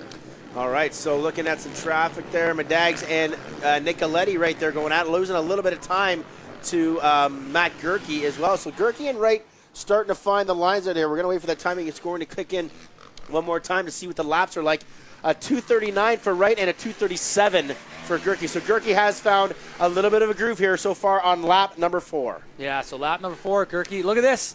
Well, they both cross do it. running. Yeah, monkey see, monkey do. And yeah, so Tyler Medaglia getting a little squirrely just after seeing Phil Nicoletti getting squirrely there. Not able to jump the natural there, Goldie. You can kind of see over the top of that hill, those ruts are getting nasty there as these guys swing back up into the valley. And you can see it is right there in the background, the red-plated Dylan Wright coming out of that other valley. So Phil Nicoletti, Tyler Medaglia getting the view of what's checking out on them. Obviously, Dylan Wright has done 4 for 4. He is looking down the barrel of a 5-moto win streak here, Galdi. And if any conditions that could have took him down, you would have thought these would. Yeah, we always say that the mud is that great equalizer. You never kind of know what's going to happen out there. But right now, he did exactly what he needed to do. He got himself into the lead. It was funny, too, because Thompson got the jump. And you saw him. He chopped him off, shut the door, and Dylan was able to just kind of go inside right there and keep it nice and tight. But on screen right here, once again, Nicoletti and Medags going at it. And they're kind of taking the same lines on. You can see getting to that hard pack. And like I said, are they running the paddle tire on that? And that's where it's going to bite them when it gets to that hard soil. It's not going to work in that stuff. You're exactly right. And that is exactly what they did. And I've seen a couple bikes with it. So, yeah, early on, maybe that 250 moto, it would have been beneficial. But right now, as we get into that tackier condition and that hard surface is coming out from underneath, it looks like it's going to be not so beneficial to have that paddle. They're going to be losing the side knobs a bit and not being able to turn as well on that hard stuff. So, man, this track is really coming around. I'm really excited for the guys moving forward in the rest of the day. It's going to be ruddy conditions, but it's going to be nice and tacky, not such a mutter like we've seen in that 250 class. I feel like the counter, like, oh, I got rid of my 450. Almost like the moto is exactly the same as yesterday. Right now, the top 10, maybe a couple of different spots here given there, but exact same names all inside the top 10 right now. As we click into lap number 4 and give you a top 10 rundown. Dylan Wright, Matt Gerke, Phil Nicoletti, Tyler Medaglia, and Cole Thompson are your top 5. Sam Gaynor, Sean Wow, look at this tightening up here. We got Matt Gerke running down the number 9. Ooh, getting a little squirrely. Getting a little saucy. Thanks for cutting me off there, man. I was doing a great top 10 rundown there, Kyle. What is this actually going on here? Matt Gerke finding it, like you said, he was 2 seconds a lap faster that last time around. So Matt Gerke finding his way. These are the kind of conditions you see Matt Gerke really strive on. Yeah, and a lot of people counted Matt Gerke out for this season, saying, after that injury, he wasn't going to have the same speed he has in the past, a 3-time champion. But hey, look at this. He's finding his groove here, almost midway through this race. We're going to probably see the halfway board not too long. And, man, he is really pushing up the backside. Looks like Derry just cutting off right a little bit, taking that main groove there. Yeah, that's where that main groove's going to start biting everybody in the butt, right? The lappers are going to be in it. Ryan Derry sitting in, oh my God, they're on lap 4. They've lapped up to 16th place already right now, pal. That is insane. Yeah, they're getting busy there, and these guys are just getting heavy and heavy lapping. Look at Matt Gerke, he's closest he's ever been. Just creaking up the backside there, trying to find a groove. Look at this, lappers through the valley, too. Very tough to get through those valleys. Look at Matt getting a little bit off track there. O'Farrell right there. Liam O'Farrell sitting in the 17th position there. So they, Liam must have passed Derry right now, so he's obviously ahead of that right now as the timing and scoring catches up on those guys. But Dylan Wright and Matt Gerke are doing what we just saw with Pettis and Walton. A very similar thing going on here. And again, we got at least maybe eight to 9 laps left in this race right here. And do you think Dylan knows that Matt's that close? Unlike Walton, he didn't have a clue that Pettis was there. Yeah, so no, I definitely believe that Dylan knows on his pit board. It's a lot clearer vision out here today this moto compared to the 250 moto. But, there's a shot of Tyler Medaglia heading back towards that Fox corner there. He's still right in striking distance of Nicoletti, and definitely wants to get around him, and those lap times are very tight for those guys.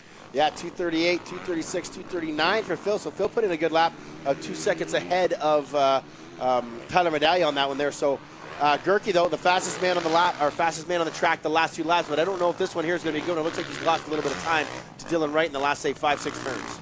Yeah, so Dylan Wright just slipping away. These lappers are really not helping out one or the other. It looked like Dylan got a little messed up behind Ryan Derry there, lapping him, but then Phil got messed up in the valleys there. So a little bit of a cat and mouse here with the lapper game, but Nicoletti here in kind of a solid third, but he's got Tyler just lingering back there, Galdi. Look at the sun is there right now. It's going to start getting hot and humid, man. That dirt's going to get sticky and tacky and more gluey out there. And the funny thing is, the way that is, you get in those ruts, it's going to almost stop that bike if you try to charge. It's almost like you got to go a little bit slower to go fast when it's like this, because you get that bike going charging those ruts and it sinks in. You hook your pegs, you hook your feet, you hook whatever it might be. Look at the lap traffic right now that Phil's dealing with. They're all over the place. Yeah, these are super gnarly conditions.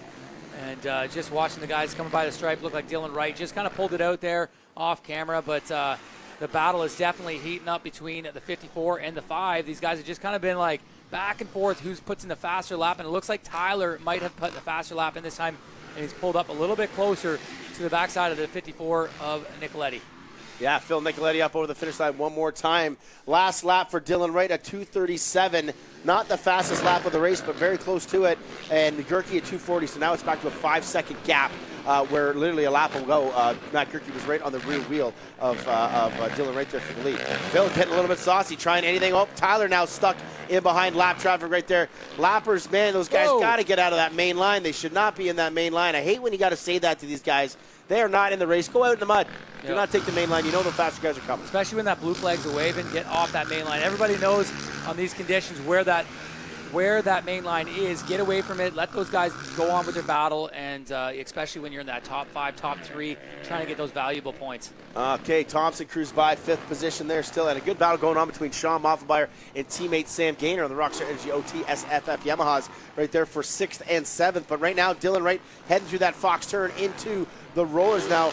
Now he's starting to feel a little more comfy. Maybe he's kind of dipped the shoulder there. Almost looked like he hit the bail, but wow, he's actually kind of looked like he's Dylan getting really sloppy loose in there, and that's what I was just talking about. He landed in that soft mud, and it starts to grab those bikes. So the more you push and take those chances, this stuff can come out of nowhere and bite you. And that's one thing that he has in the past, struggled with. But we've seen last year he was able to save those little sketchy moments. He's a lot stronger on the bike, even with the 450 and how big it is. He's able to just hang on to it and not let it get away from him when he gets swapping, especially through those rollers there. Mud didn't catch him up. And looking to blast by some more lappers there up in that corner. You see the blue flag waving. Lappers doing a good job right there. You come into these sections. Like I said, that main line is that battle you were talking about. Oh, there it is. Look at that. Moff and Gaynor in there. There's a shot of Gaynor. Look at him right behind him off here.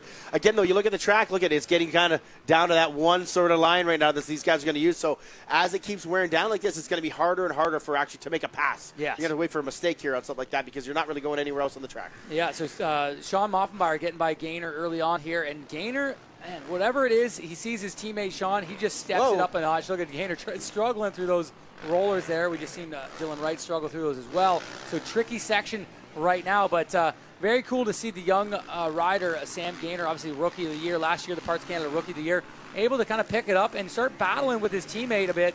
He's seen it at Go for Dunes, held him off in that first moto, and now he's there just trying to pace him, see what line Sean's taking. Obviously, Sean, a lot of experience in this kind of conditions, and was able to come from behind, get around Gaynor, but he's going to tag along and pull him right towards the front, try to catch up to that lead battle.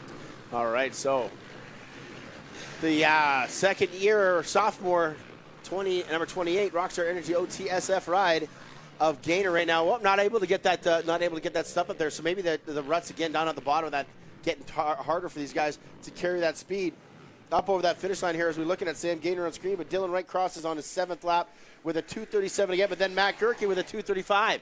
Matt Gerke just dropped the fastest lap. Oh, not quite the fastest lap of the race. Almost the fastest. But almost the fastest lap of the race here on lap number 7, which is the halfway board is out as well. So halfway through this race right now here for 450 Moto number 2 of the Rockstar Energy Triple Crown Series here at Walton Raceway. Once again, lapper pulling into the main line. Yeah, Why are they doing that? I don't know, just a frustrating. That's frustrating story watching that. It's frustrating for me watching that. And these lappers, they got no goggles on, and they pull into the main line. Anyway, my bad, guys. I know you're out there racing. You're doing your hardest back there, but it's hard to tell when those guys are coming for sure. But Dylan Wright, Honda Canada, GDR Fox, doing awesome right here, leading this race. And I tell you what, man, he looks calm as a cucumber out there and cool as a cucumber leading this way. Man, those rollers are looking tougher and tougher every time they hit them. Yeah, they are honestly, like yesterday, how fast they were going through double, triple, double out. Now they're barely getting any doubles, getting that wheel up, trying to get through those rollers. So obviously, super slick lines there. Looking to, they got these crafty outside lines where they drive right down the outside of the straightaway, finding that nice dry stuff and then cutting back on So let's see if Matt Gerke can make another charge, much like the Jess Pettis in that first 250 moto, where he make that sneaky pass. We haven't seen any front wheels into the picture of Matt Gerke, but he's definitely lingering in the background there, Galdi. So let's see if he can make that charge. Dylan Wright right now holding strong, just kind of playing it smooth, playing it smart right here. But you know, Matt Gerke in the back, he's pushing the envelope because he's got nothing to lose right now. Whoa, bit of a stall coming from Dylan Wright right there, the number 9 plate. And then we look now, this is where we would normally get a shot at Gerke. It looks like he's not there, so maybe this lap Dylan found another spot, or Gerke made a big mistake. It's probably a mistake, because it looks like Dylan Wright kind of stayed. They're just now past the halfway mark of moto number 2 here in the 450 class. Yeah, so just seeing that Dylan Wright put in another good lap. Even with that mistake, he's able to pull just a little bit of time from Matt Gerke. Matt Gerke will pull back in, and then Dylan will have a good lap and pull it out. So Matt's still hanging strong. It's good to see the number 2 up there. And look at this. Sam Gaynor is around the number 3 of Sean Moffenbauer. Whoa, full mischief there. Gets right over the front of the bike. Sam Gaynor is pushing. He is definitely the most impressive kid so far this year. The sophomore kid now taking it to his quasi-factory teammate here. Gaynor under the tent, but not on the same stuff and same full deal as Moffenbauer. Look at this. And Moffenbauer uses the lappers to his advantage. And it looks like Moff having a little mud on his back, so obviously having an issue falling in a corner or something. But that's the reason maybe Sam got by. But man, Sean just wasted no time to get back by his teammate. Wow, what another turn of events, just like watching the Walton Pettis battle there. Looks like Gaynor's got it all of a sudden in control, and then the lappers play a factor. And there he is back. Look at this. He's already back about 5-6 seconds now behind Moff, where he was just ahead of him literally 2 corners ago. Yeah, unreal speed through those lappers and just using those to his advantage. Look at Sam Gaynor trying to find some inside lights. A little gingerly around these lap riders, Sam Gaynor, and that's causing him a little bit of problems coming out of and coming into these ruts. He's trying to make alternate lines work, and that's where he's struggling. You've seen Sean just kind of jam it in there and just kind of take advantage of the situation. And there they are crossing just in front of us right now, up over the finish line. So Moffenbauer now moving ahead of his teammate for that.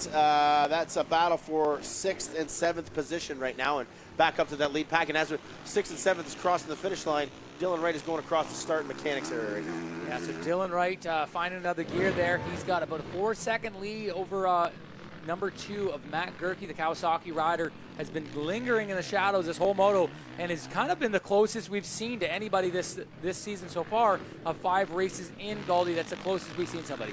100%, yeah, and the mud has kind of closed that gap, but even when we see the gap getting close, it looks like Dylan Wright just finds another way to kind of make that gap a little bit bigger again. He's riding so smart, so collected, and again, you got to say, getting to that start right around here is where he took the lead in that moto, and right now, look, his bike's not even dirty. No, it looks like he's just going out for a cruise right now. Yeah, no issues there, and up over this step up into this tight corner here. Galdi very tight up and back here, and the ruts are just getting nasty coming out there, but the dirt is getting tacky. And there, Ryan Derry getting lapped again. You see him on the outside, getting out of the way this time of the number 9 of Dylan Wright. But, man, Dylan, another great ride here. They've lapped 17th place twice. Yeah. Wow. They are chipping through this field. It is crazy to see how that is going on out there. Brian Cormier, the 76 up there, he's the next guy in the way, or in the vision of a lap traffic. There's Gerke now getting himself over the finish line. I love these guys when they do that. Oh, yes, Dylan Wright not jumping the natural that time. Not able to jump it, or just maybe chose not to, you think, Kyle? Yeah, those ruts at the bottom are just getting nasty there, and Dylan Wright just really hitting that inside corner strong there. And, yeah, it looks like he pulled away from Matt. He's got about a 7-second lead now, Galdi.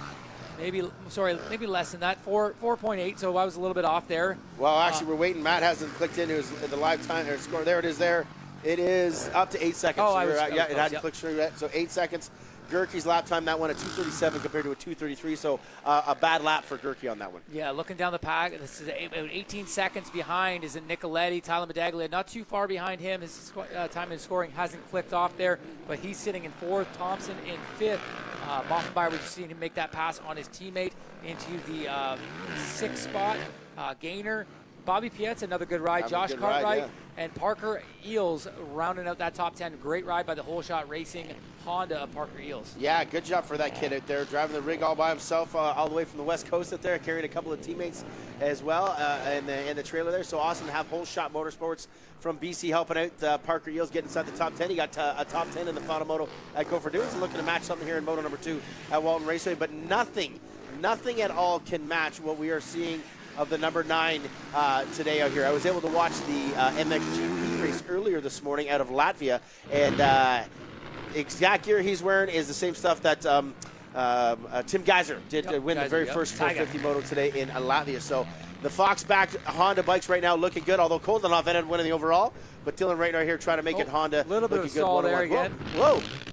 He's having some issues with paddle. it. Yeah. Full paddle. It looked like he came to a bit of a stall there. The bike maybe shut off, but the Honda is equipped with electric start and just a quick push of a button, and he's good to go. Looks like Keelan Meston down in that corner. Keelan was sitting in the 13th spot, and he was down there with Daryl Murphy, one of the head officials here, trying to get that bike out of that quagmire. So after the great start Keelan Meston had, it looks like he has slipped back, and now he's stuck in the mud. Matt Gerke looks like he's trying to make a creep back up into that picture, a little bit farther behind, maybe still about 7-8 seconds, but man, holding strong there, Galdi. And yeah, there's a shot of Keelan Meston in the mud. All right, the rest of the riders starting to push through and clicking off right here. Lap traffic over the finish line for there it is. Oh yeah, look at Keelan Meston. Wow, fully stuck. Taking not the wise line on that one there. Unfortunately, fully stuck down there. So Daryl Murphy out there. I will make fun of Daryl later on for that one. There you go. But yeah, Dylan Wright, nothing can stop him. Just like you said, there's a lot of corners that are, have multiple lines. This one here, the one before that. So you take away the corners that aren't multi-lines, you fix those ones, you go scrape it or you retill it, and let those form new lines for the moto and the 250 moto, the third moto of the day. We're going to start crowning winners. And then the corners that are good, look at the multiple lines here. You leave those corners and you just let that be. So no two-lap board. He must have crossed right at the thing right there. And he did not get the 2 laps. So we got at least 3 to go in this race there, Tyler. So he must have crossed right around that 29. I was looking at the corner. It was literally like it was probably like 29:50. Kenya, they had this thing. They do it on the radio. We were talking about it. So they count down, a 10-second countdown as they get to the thing. And boom, he didn't cross. So there was at least 3 laps left in this race. Oh, that's just, just when you want to get through this rutted, nasty conditions. And, just more time to go. It's, he's 2 minutes and 30-something second lap time. So long way to go. He's got about, what's that, 7.5 minutes he's got. Yeah, 7.5 minutes if you're looking at those lap times right now. So still a long ways left in this moto. So Dylan Wright crosses on lap number 12 with a 2:33 lap time. That gap now 14 seconds back to Gerke. So Gerke having a bad lap. They did a 2:39. So it's almost 6.5 second gap on that right there. Dylan Wright just got there. He's either getting faster and faster or everybody else is making mistakes. I'm going to go with the first option on that one. I think he's just getting better and better right there. Well, yeah, he did. Actually, that was the best lap of the race. So he is getting better at that. Yeah, he dropped the best lap of the race out of anybody on the 12th lap. Yeah, so he's pulled out a nice little gap there. He's got 14 seconds, so he's not too worried about the extra lap he put in there. So watch for Dylan Wright just to keep laying down these fast lap times and really put the shock to the guys going back to the pits when they look through the lap charts. Okay, so Matt Gerke on the Monster Energy Pro Circuit Kawasaki, currently sitting in the second position with the number 2 on his bike. This would be his best moto of the 2020 strange season that we are going on with right now. And there's a shot of third right now. Phil Micheletti, some 25 seconds back of Gerke right now. So he's all alone, and he is about 9 seconds up on Tyler Medaglia. And it's funny, only 4 riders have crossed on the 12th lap. Actually, Thompson just went by. Well, we got a great battle going to that finish line right now. We'll hopefully get our cameras on that one. A Gainer all over the back end of Moffenbauer once again. Yeah, so that 5th spot spicing up again, Galdi, and Gainer has run down on the backside of his teammate, and they're pushing hard there, and they're not too far. Sorry, that's for the 6th spot. That's Thompson's in 5th. Thompson not too far in front of them, probably about a 10-second gap to Thompson. So these guys could really make a push here. All right, so still looking at Gerke right now on screen, coming around Liam O'Farrell, who Liam O'Farrell is actually sitting in 11th position right now as we get to carry on here. And the time these guys come up, for sure, we got to think that the 2-lap board is coming ahead. Gerke, you're obviously coming near the finish line. Dylan Wright just ahead of him. And there's a shot of Dylan right now as he starts coming up to that line. The 2 board is in hand, so 2 laps to go. 2 laps to go here for Dylan Wright, Kyle. Yeah, so 2 laps to go, and he's breezing through this. I feel like these motos are easier for him this year than they were in the 250 class. He had a stiffer competition, a more challenging. I feel like he just really did his homework on the offseason, really came in with a good, solid package of the Honda, and he's got it sorted out. These guys really did their homework at the GDR and it's 450 Nationals.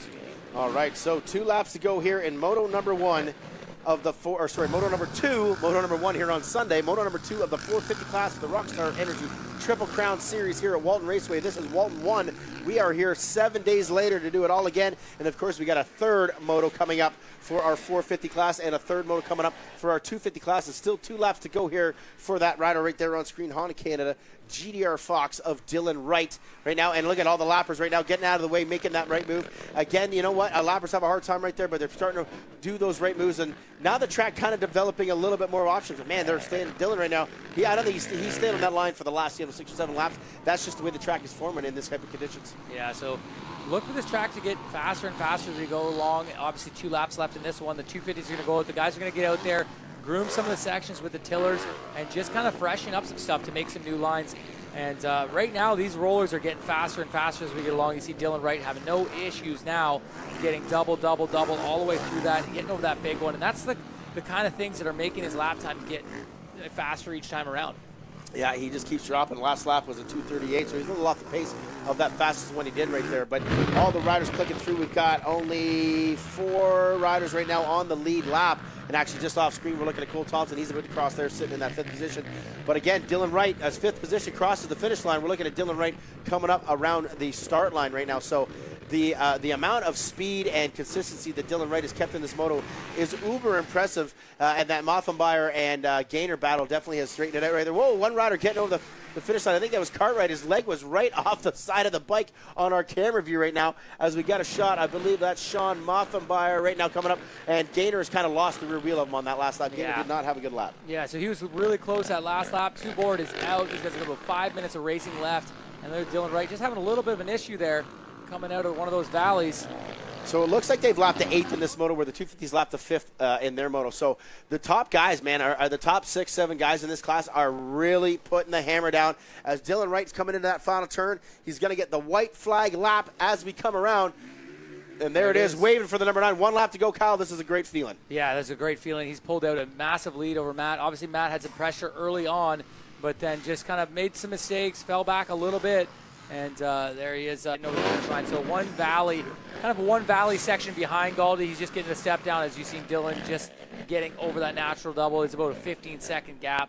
And Dylan Wright, about 2 minutes of racing left. He can kind of just cruise this one in, mail this one in just like he's done so far. And he's going to keep that streak alive. 5 motos straight. Okay, Jess Pettis' streak was stopped, but Dylan Wright is not going to allow it to happen here today in moto number 2 of the 450 class with the crazy track that we have in front of us right now. He went by again at 2:38, 17-second lead he's got coming on this last got to lap. remind you a lot of the number 9 that we've seen back in the early 2000s on a Honda Blackfoot bike. 06. Yeah. Dusty Klatt came out on the scene at number 9 and shocked the whole Canadian moto world and just took over that JSR spot. And much like Dylan Wright taking over Fasciotti, he's not going to actually race him, but he's kind of filling those shoes. Actually, funny, someone asked the other day, with the stat, has any rookie ever opened up the thing like that? In 06, I believe JSR won round 1 at St. Julie, and then Klatt went on like a 6-moto streak thing and just opened the series up and crushed everybody in that. And Dylan Wright doing very much of the same right here. And oh, look, he's doing your line in the rollers here, Kyle. Yep, perfect. Sit down a little more and you'd be perfect. So Dylan Wright just closing out this 5th moto of the year, 2nd moto here at Walton 2.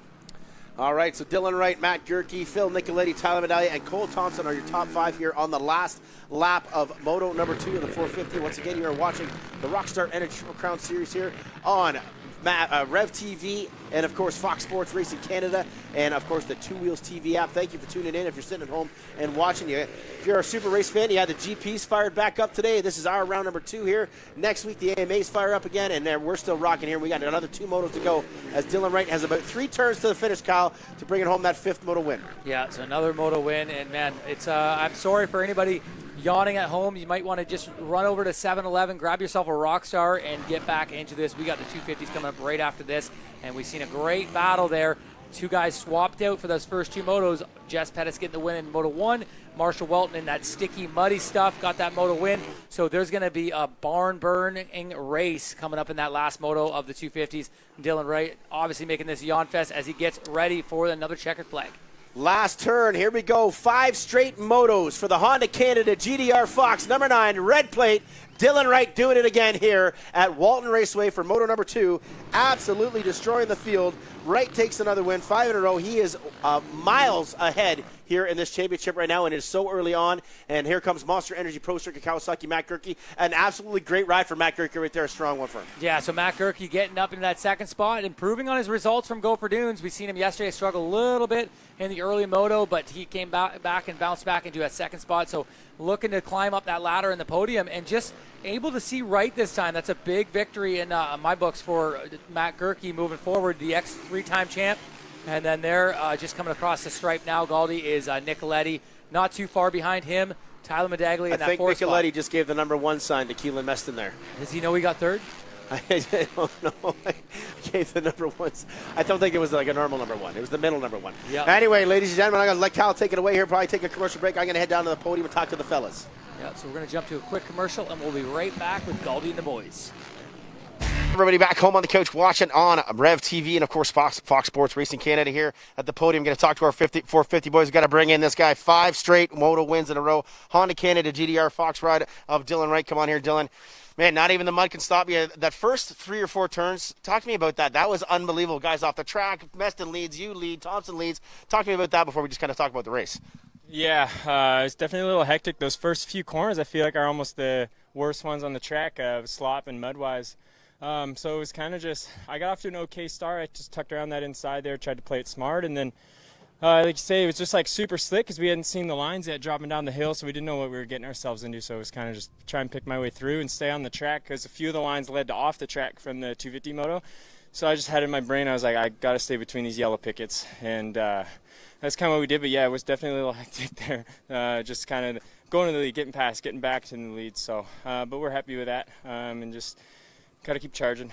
5 in a row right now. Obviously got a stranglehold going on. How do we keep it going, especially coming in the moto? You know it's going to be way drier, and that main line seemed like it was kind of the only option there. They're going to do a bunch of track work there. How do you kind of prepare yourself for that final one to try to make it 6? Yeah, like you say, it's kind of like one lined a little bit. A couple corners are getting some lines worked up, but lappers are definitely going to be key.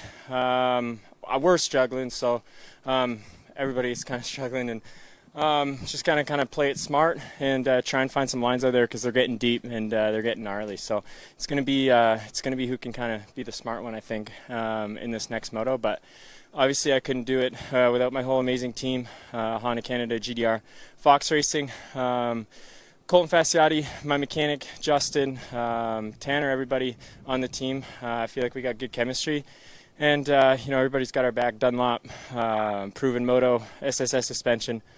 And my family, fiance, just everybody cheering me on from back home and sending me the wishes, even though they can't be at the track. I definitely see the messages, so thank you a lot. Awesome. Great job, Dylan. We'll get you prepared for that moto now. Bringing in second spot, Monster Energy Pro Circuit Kawasaki, Matt Gerke. An unbelievable ride out there. His best moto of the season. They're going to feel good about that. Matt, like Dylan said, the first few corners, crazy out there. You didn't go for the hot laps. You're maybe unsure. And then you were like 6th, then you were 3rd, then you were 2nd. Just talking about that race in the mayhem. And then all of a sudden, you were on Dylan's wheel, then you lose him again. It was a crazy one. Yeah, it was crazy out there. So many ruts. It's sketchy. But yeah, I finally felt good. I got to thank my whole team: Monster Energy, Pro Circuit, Kawasaki, Huber Motorsport, all the guys last night making changes again. I keep making a lot of changes because I haven't felt comfortable. But anyway, I mean the track's muddy. It started drying up, get rutted, but I think I was more comfortable for sure. I mean, I got a podium, so we're going in the right direction. And thanks again to all them guys. They're working so hard, and I wanna make them get results for them. So. All right, well, we wish you good luck in that second one. Congrats on your best ride of the season. Matt Gerke right there, awesome. You can see he's pumped. That confidence is rising. We'll bring in third spot, the Rockstar Energy OTSFF Yamaha ride of Phil Nicoletti. Not the spot you always want to fit in there, Phil, but another crazy time. You get up in the morning like, oh, man, what's this? You actually went out for the warm-up there to kind of get the heart pump going there. If you did that, was that the right move, not going on the hot lap kind of thing like that? Just talk to me about the race and how it developed there. You're kind of by yourself for the majority of it there, kind of just doing your thing. Yeah, I ran a normal rear tire. Everybody else kind of went with a paddle, so I think it kind of hurt off the start because we picked our gate and then they decided to rip it afterwards. So I'm like, it's kind of a little bit disadvantage. But overall, it was okay. Track was super tricky. I just tried to ride my race, and I didn't have the pace as the other guys. So we'll go back, make a couple changes, come back out, and see where we're at. Track should be a lot better. They kind of left it, so hopefully next moto utilized a little more of the track. And, yeah, keep digging. We'll see. One of the big things on TV, I know something you bring up sometimes, lappers. It was crazy out there for that. I understand there's only one main line. How does a guy in that back deal with that thing kind of thing? I know it's upsetting for you, but I know I want to hear your vision on that, because sometimes I say it on thing, they got to go the other direction, but they don't really know how to go. How do they deal with that, and you deal with that? I don't know. It's hard because you can't predict where they're going to go. You know what I mean? Some swerve left, some swerve right, some just stop and you smash them. But I don't know. Maybe after they get lapped 2 or 3 times, it should be black flagged and come off the track is my feel. But I feel like I passed the same people 6 times, it seems. So it is what it is. They're out there racing too, but I don't think during that moto they were really racing, just surviving. So same as me. So we'll see how the third moto goes. Sounds good, Phil. Love the honesty out of there, Phil Nicoletti. That is, everybody struggles with it. This is a tough track here, and of course when the sun hits this thing, it bakes it. It gets more gluey and more tacky. It's crazy. We got 2 more motos coming at you here live on Fox Sports Racing Canada, of course Rev TV and the Two Wheels TV app. Man, it is so much fun talking. Sun is blazing. 2 more motos. Can Pettis break it in? Can Wright make it 6 for 6? Stay tuned. We'll be right back after this commercial break. And now we're waiting for the gate here for moto number 3. Tanner Ward getting the jump. Surratt, Pettis, cleaning it there. Ward right there as well. Oh, that was an easy one. Pettis with the 2 hole shots today. RollersTribute.com. Jess Pettis, Tanner Ward right behind us, so we were both on the money there. Oh, wait a minute. No, you picked Surratt. You're right. So Pettis leading the way. Get to that front right now. We got Pettis, Ward, Welton, and Fraser again with another great start. The Carlson Racing Husqvarna. Yeah, the veteran rider knows what he's doing, and that's the same as his teammate, Keelan Meston. Number 10 obviously jumped out with a good start in that 450 class, and now Davey Fraser in the 250. Welton just going to have to try to get by Tanner Ward quick here and tag onto the backside of that KTM of Jess Pettis, and looks like just coming up the side of him. These guys, last time they rode the track, very soupy, very sloppy. Now they're going to navigate these ruts out here. They're like slot car ruts here at Galdi. Look at that. That was the slowest left-hander I think I've ever seen. And Welton still makes the pass. No, Ward goes back around the outside there. Look at that. Look at that outside line right there for Ward. That thing could come in handy later on. Fully down to the hard pack of the thing right there. Phil said he did not go with the paddle in that thing, and until the start he thought it bit him in the butt. You think some of these guys are still running the paddle in this moto? Oh, wow. No, do you think they are? Do you think they are? Oh, no, I thought you said you knew that. No, I do not think so. They're going to go back to a normal compound tire, and Tanner Ward out to another great start. Welton just not able to match Pettis' speed early on here. So here we go. They are now getting in. We got a couple of riders down in front of us, I think, but it is still Jess Pettis leading the way of this race right now, with Tanner Ward, Marshall Welton, Ryan Surratt, and Marco Canella top 5 crossing that line here on the half 11. Whoa, right in front of us, Hayden Halstead up over the bars, Kyle. Whoa, and who was that? Someone clips his bike. Yeah, well, that was a weird crash. His front end tucked in those ruts there, and you can't see it from that camera angle, but it's very rutty.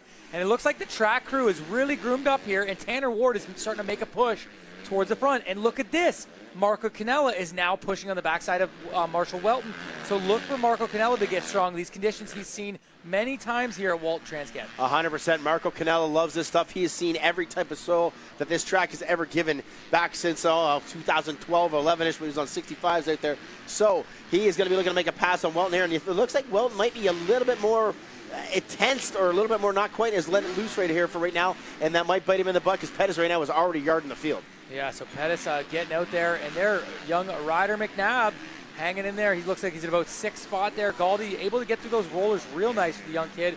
And he's got Surratt, who he always seems to find out there. Surratt right behind him, obviously making that pass early on him. All right, so Welton on screen right now. Monster Energy Pro Circuit, Kawasaki Pillars, Parts Canada, number 19. And then it is the MX 101 FXR Yamaha ride of Marco Canella sitting in that 2nd position there. And those ruts are so deep. Look at how deep those are, Kyle. Just paddling through. They're making these guys that are professional, heroic riders right now almost looking a bit beginner at times. Yeah, so they're paddling. It looks like Pettis slowly dripping out there. He's just got a bit of a gap between him and Tanner Ward. And now Marshall Welton slowly slipping back as well. And Marco Canella right in his rearview mirror. And look at the young Ryder McNabb now pressuring up on the backside of Canella. Wow, and you know, McNabb is going to be good. He probably, he finished that race pretty much 98% of it there up until the very end. So McNabb finishing, I think, 22nd or so after a bike problem on that last one. We actually saw him on screen getting carted off there with the nose. But this kid right here, this is his shining moment. Can this kid Could we see Ryder McNabb on the podium here in the third moto, Kyle? Is that too far to go? It's not too far because you can just look over his right shoulder there and see that third place Marshall Welton is not too far out of his picture. So if he can start figuring this track out like he did that last lap and just keep piecing these laps together, he's going to be right on the backside of these guys and pushing for that third spot. Obviously, right now, he sits in a position where it's his best finish in a moto. Fifth, he's would love to make it a podium and just really make that run as a top intermediate rider by a landslide.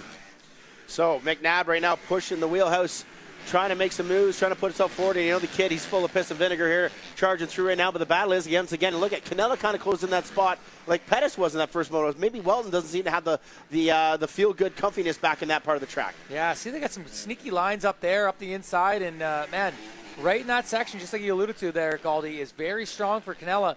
He seems to slip back as we get through to the rollers and this little sweeper here. But, yeah, right through the wooded section, the valley, he's very strong. Oh, Canella just getting hung up just a bit.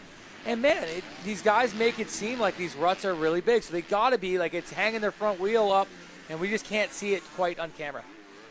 All right, there's the GDR manager cheering on his youngster right now, sitting in that fifth position right now. 14 years old for Ryder McNabb, trying to fight his way up into maybe a possible podium position by the end of this ride. But on screen there, watching the 46, currently sitting in that fourth place. And it's cool now, our computers over here, we can actually tell overalls right now. It would be Pettis, Welton, and Ward, your top three, if the race, the checker flag came out right at this moment. Yeah, that's crazy. Obviously, Ward and Canella swapping back and forth. And I believe with that gap that Ward has on Welton, if he can keep Welton behind him, then that third spot is all Ward's. Now, look at McNabb starting to make a push on the MX 101 rider of Marco Canella. So watch for the young GDR rider to be very strong early on and put the push on. All right, look at him go. Look at him diving in the inside there. He's taking different lines, and that is going to be what is going to get him ahead here. He's got to take chances and try something different and not be like that 450 where Tyler Medali just kind of had to follow Phil Nicoletti. He didn't have that option. McNabb right now, he's got to find options to try something different than what Canella is doing. He might lose a little bit of time, but maybe it works a lap later, and that's how it kind of works in this. So, and look at Welton hitting that Ward line there up on the high side. Yeah, so look at these guys go at it, and you can really see a good gauge of the ruts as they come over that valley heading towards the finish line. The ruts are getting nasty all the way up and down these hills. Look at that, right through the finish line corner.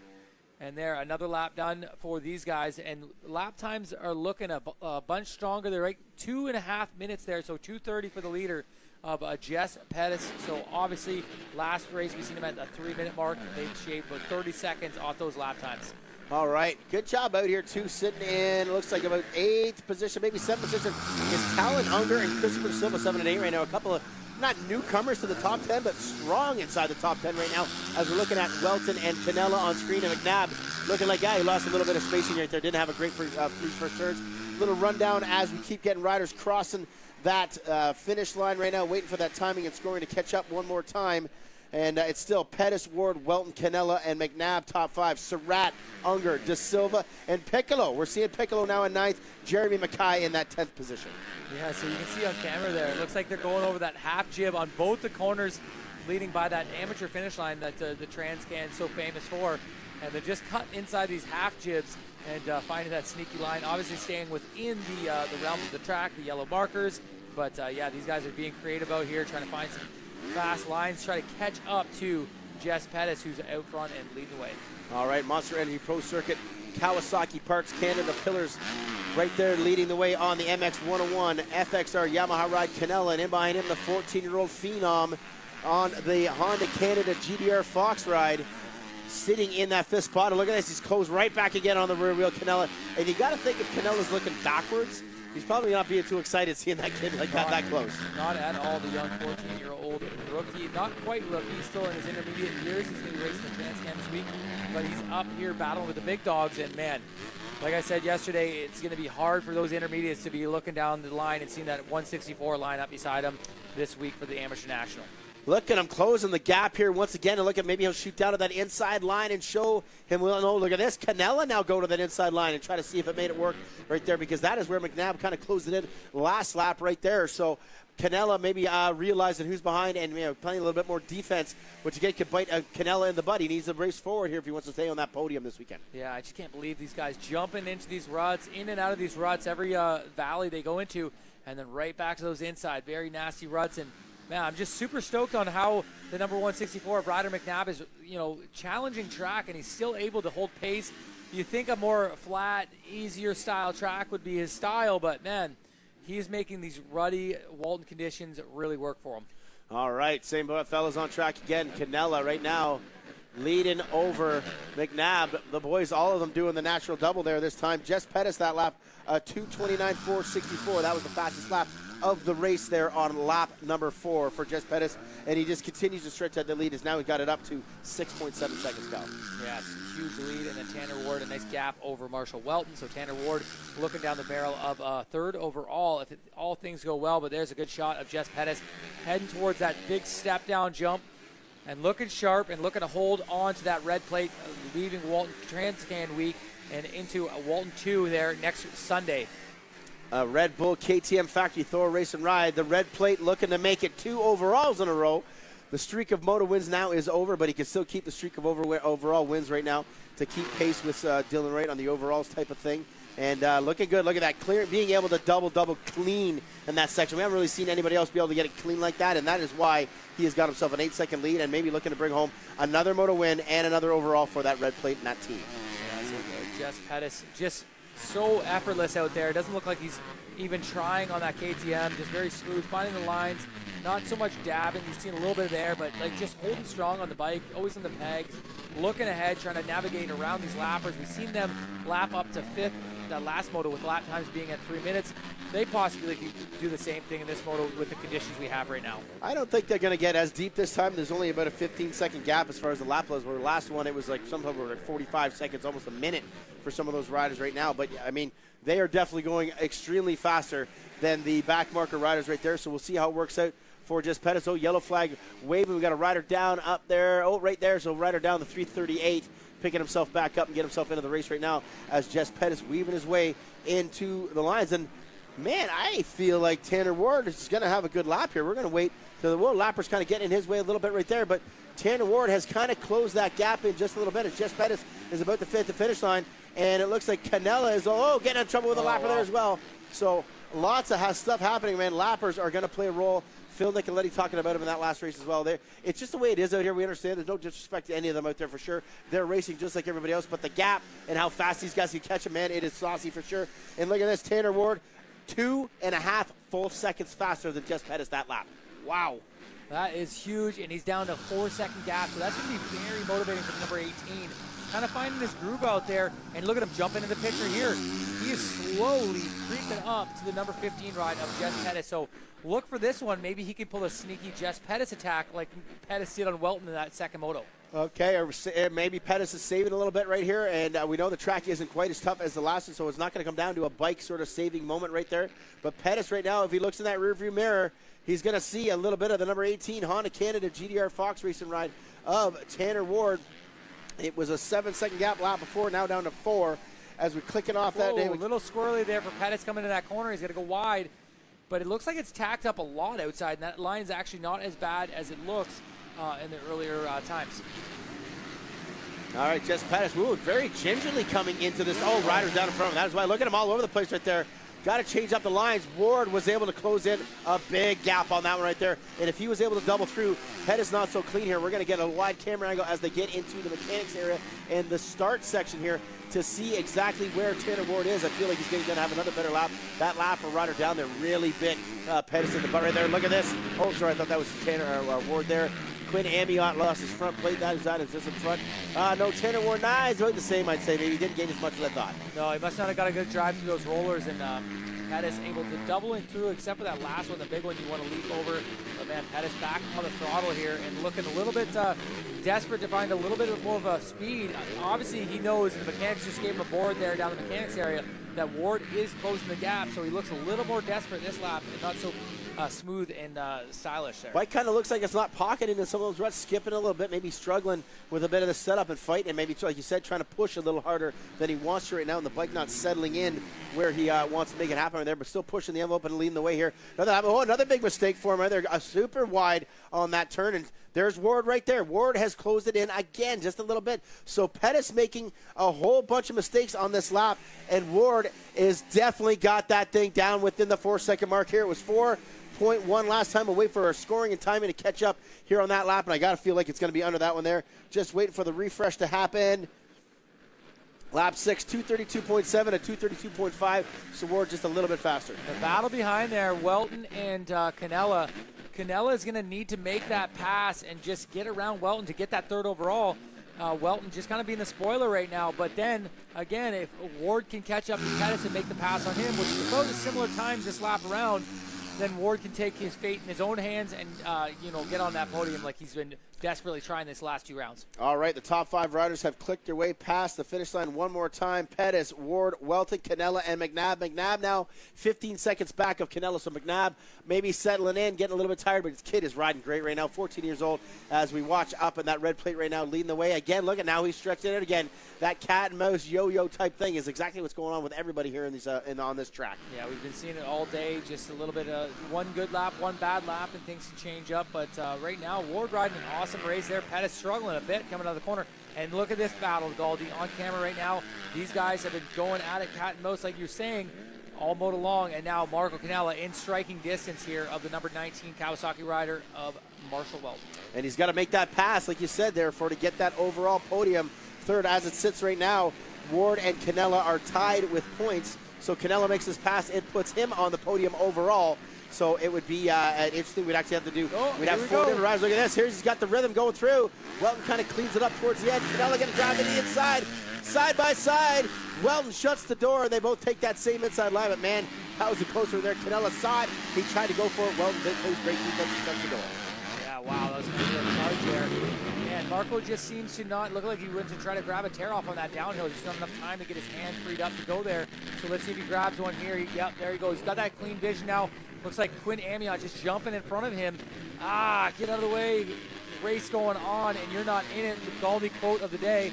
And there, Marshall Walton just able to get that little bit of a gap over him and not be in that striking distance. But man, Marco Canella's finding these sneaky fast lines here, Galdi. He's going to be able to push him right to the finish. Yeah, Welton more of that sort of right off the edge of the bikes, throttle pin kind of rider, where Marco a lot more sort of technical, a little more slippery, cheeky in there, and he is trying these little insides and outsides all over the place, and he's closed that gap on the Monster Energy Pro Circuit Kawasaki right now on his MX 101 FXR Yamaha ride right now. And like I said, if he makes that pass, that is what gets him up on the podium for the overall on the day. And Welton doesn't want to let it happen. And of course, Welton doesn't want to lose any more points to Pettis here. And this would be a 5-point swing if the moto ended as it was right now with Pettis taking the, sitting up front. Much like we've seen in that 450 class, Nicoletti had Gerke in between him and Wright. So Gerke playing the spoiler there and just extending that points lead for Dylan Wright. So this is the same situation. Welton has Tanner Ward sitting in that middle spot there. And man, if Canella can get by, that's even more points in the pocket of Pettis. All right, up over the over-unders right there, back up into the back section where the pro pit area is right now. Big sweeper, drop it back in, come back up to where the Trans-Can amateur finish line will be here starting on Wednesday. Then we're back here next Sunday once again for round number 3. He got him. Whoa. I don't even know what happened there. He came up that inside off camber and he just got right by him. Out of nowhere, he finds the Pettis line. That was the Pettis line last moto. Canella comes out of nowhere and makes the pass on Marshall Welton to take over that third spot right here, and that would give him third overall on the day for the podium. Yeah, that's a huge move by Canella. I'm not sure how far behind he is to Tanner Ward, Galdi, but man, the way he's riding right now, he's got to be pushing a good pace. He's got 10 seconds to make up there. It looks like around 10 seconds. They were both faster lap times, so they can pick it. They can pick away for sure. They're getting a little bit faster right there. So Canella on the move, and that's going to give confidence. And look at this. He gets it through. He gets a double, nice and clean through that section there. That gains a lot of time on the other riders not able to get it like that. So good on Marco Canella. The kid is pushing hard right now. He is breaking out of that bubble that we've seen in the last couple years on this team, and he's looking like the guy that we all thought would be coming through right now, and it's showing. It's awesome to see. Great young kid, great family, a part of that, one of those the most passionate teams, all heartfelt teams out there. Yeah, he's really taken to that top role. Obviously, the last couple of years, he came in as a rookie. He was under the Jess Pettis of the world, and then Jess went on to KTM, and then last year Luke Renzen kind of took that top role. So Marco Canella never really had that pressure on him, but man, put the pressure on the kid, and he looks like he's shining. And man, this is going to get interesting.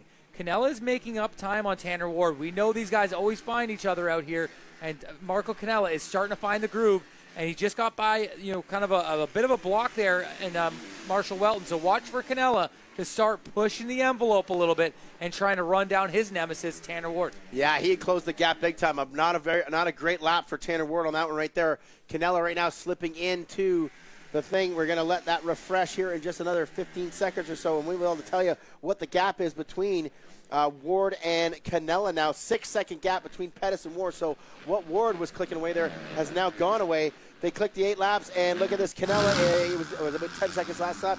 Down to about 7 seconds now. So he was 2:26 lap time, faster than everybody on the track right now. Canella Wow. is on rails. That was the fastest lap of the race, and it was almost 3 seconds faster than Pettis, who had the fastest lap of the race. Canella is on the move right now. Wow, the 46 is coming hard right now on the competition, and this guy is the one we got to keep an eye on. He is breaking out of that shell like I talked about. We are seeing the Canella we all wanted to see for the last few years, man, and he's charging hard. Let's see what this kid can do with a 4 seconds a lap faster than Tanner Ward that lap. Yeah, it looks up. He's got a lot of lappers between him and Tanner Ward right now. Obviously, those guys going through the quicker lines, but not too far in front of these guys. Pettis, he's got a bit of a buffer there. Obviously, he knows how to race manage, and he's going to manage this lead right now. But, man, awesome riding so far to Canella, and a good burst of energy out of the kid. But there you go. Jess Pettis getting that sweet line right here. He's going to be able to double right out of there, and that's what you need. There it is. That's where he's getting a second and a half, getting that clean double on the way out.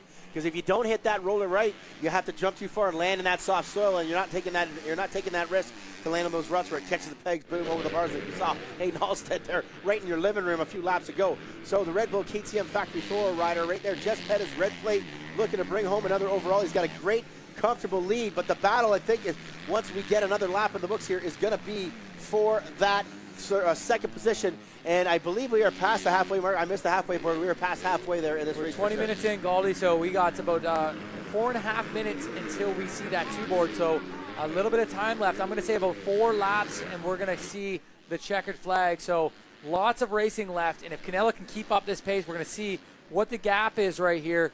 You can see Tanner Ward not too far behind there, just getting in the valley as Pettis exits the valley. And is that Canella is right behind him. Canella has made up a ton of real estate, I believe, on the back end of Tanner Ward, unless that was another teammate on that MX 101 bike. We're going to see here very shortly as they come up to the finish line one more time. Jess Pettis is clicking off his 9th lap here in Moto number 3. It was J.B. Powell. Okay, but not so wow. too far behind. But then Welton is coming in here. Look at the lappers.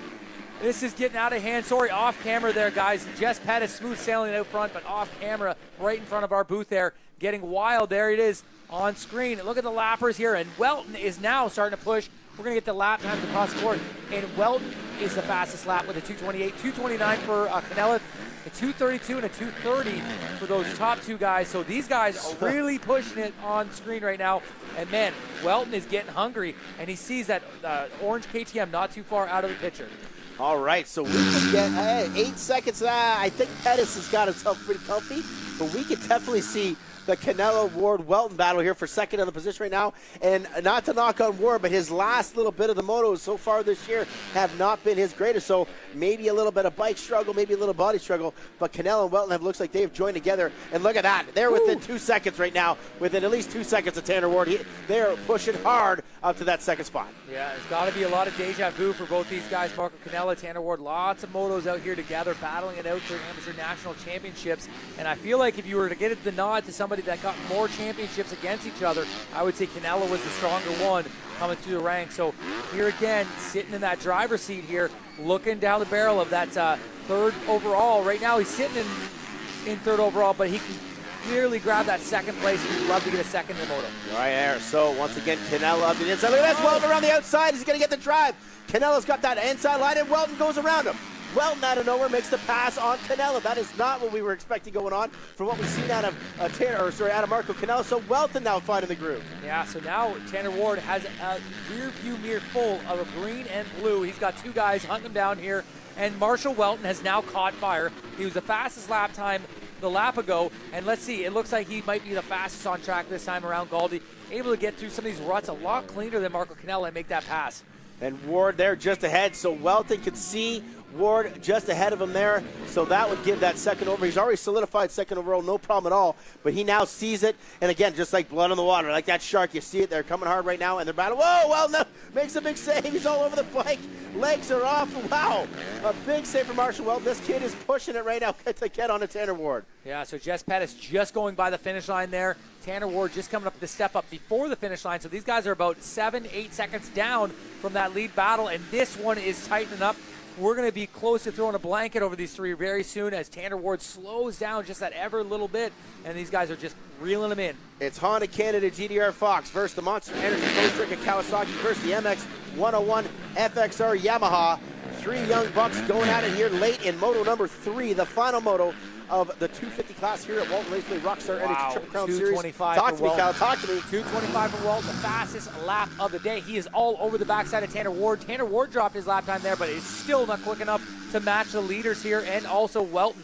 So Walton is all over the backside of that GDR Honda. Wow, Walton drops a second off that fastest lap. What is going on out here? These guys are just finding lines. A little more lap traffic. Look at that guy getting out of the way. Good job on that lapper right there to let these guys get through. There's a battle going on, and you're not in it right now, but they are battling hard between Ward, Walton, and Canella right now. Whoa, Ward makes a big mistake. He stalls the bike. Walton can't get around. He's got the drive. Can he make the pass right now? Unreal there, Goldie. He's on the unfavorable Whoa, line. and now Off the Walton's track. off the track. Now he's going outside here, and this line's not too bad, but look at Marco Canella sneaking in there. This is awesome racing out here at Walton Raceway. This is where historic members made in there. Ward his legs off. Walton makes a mistake.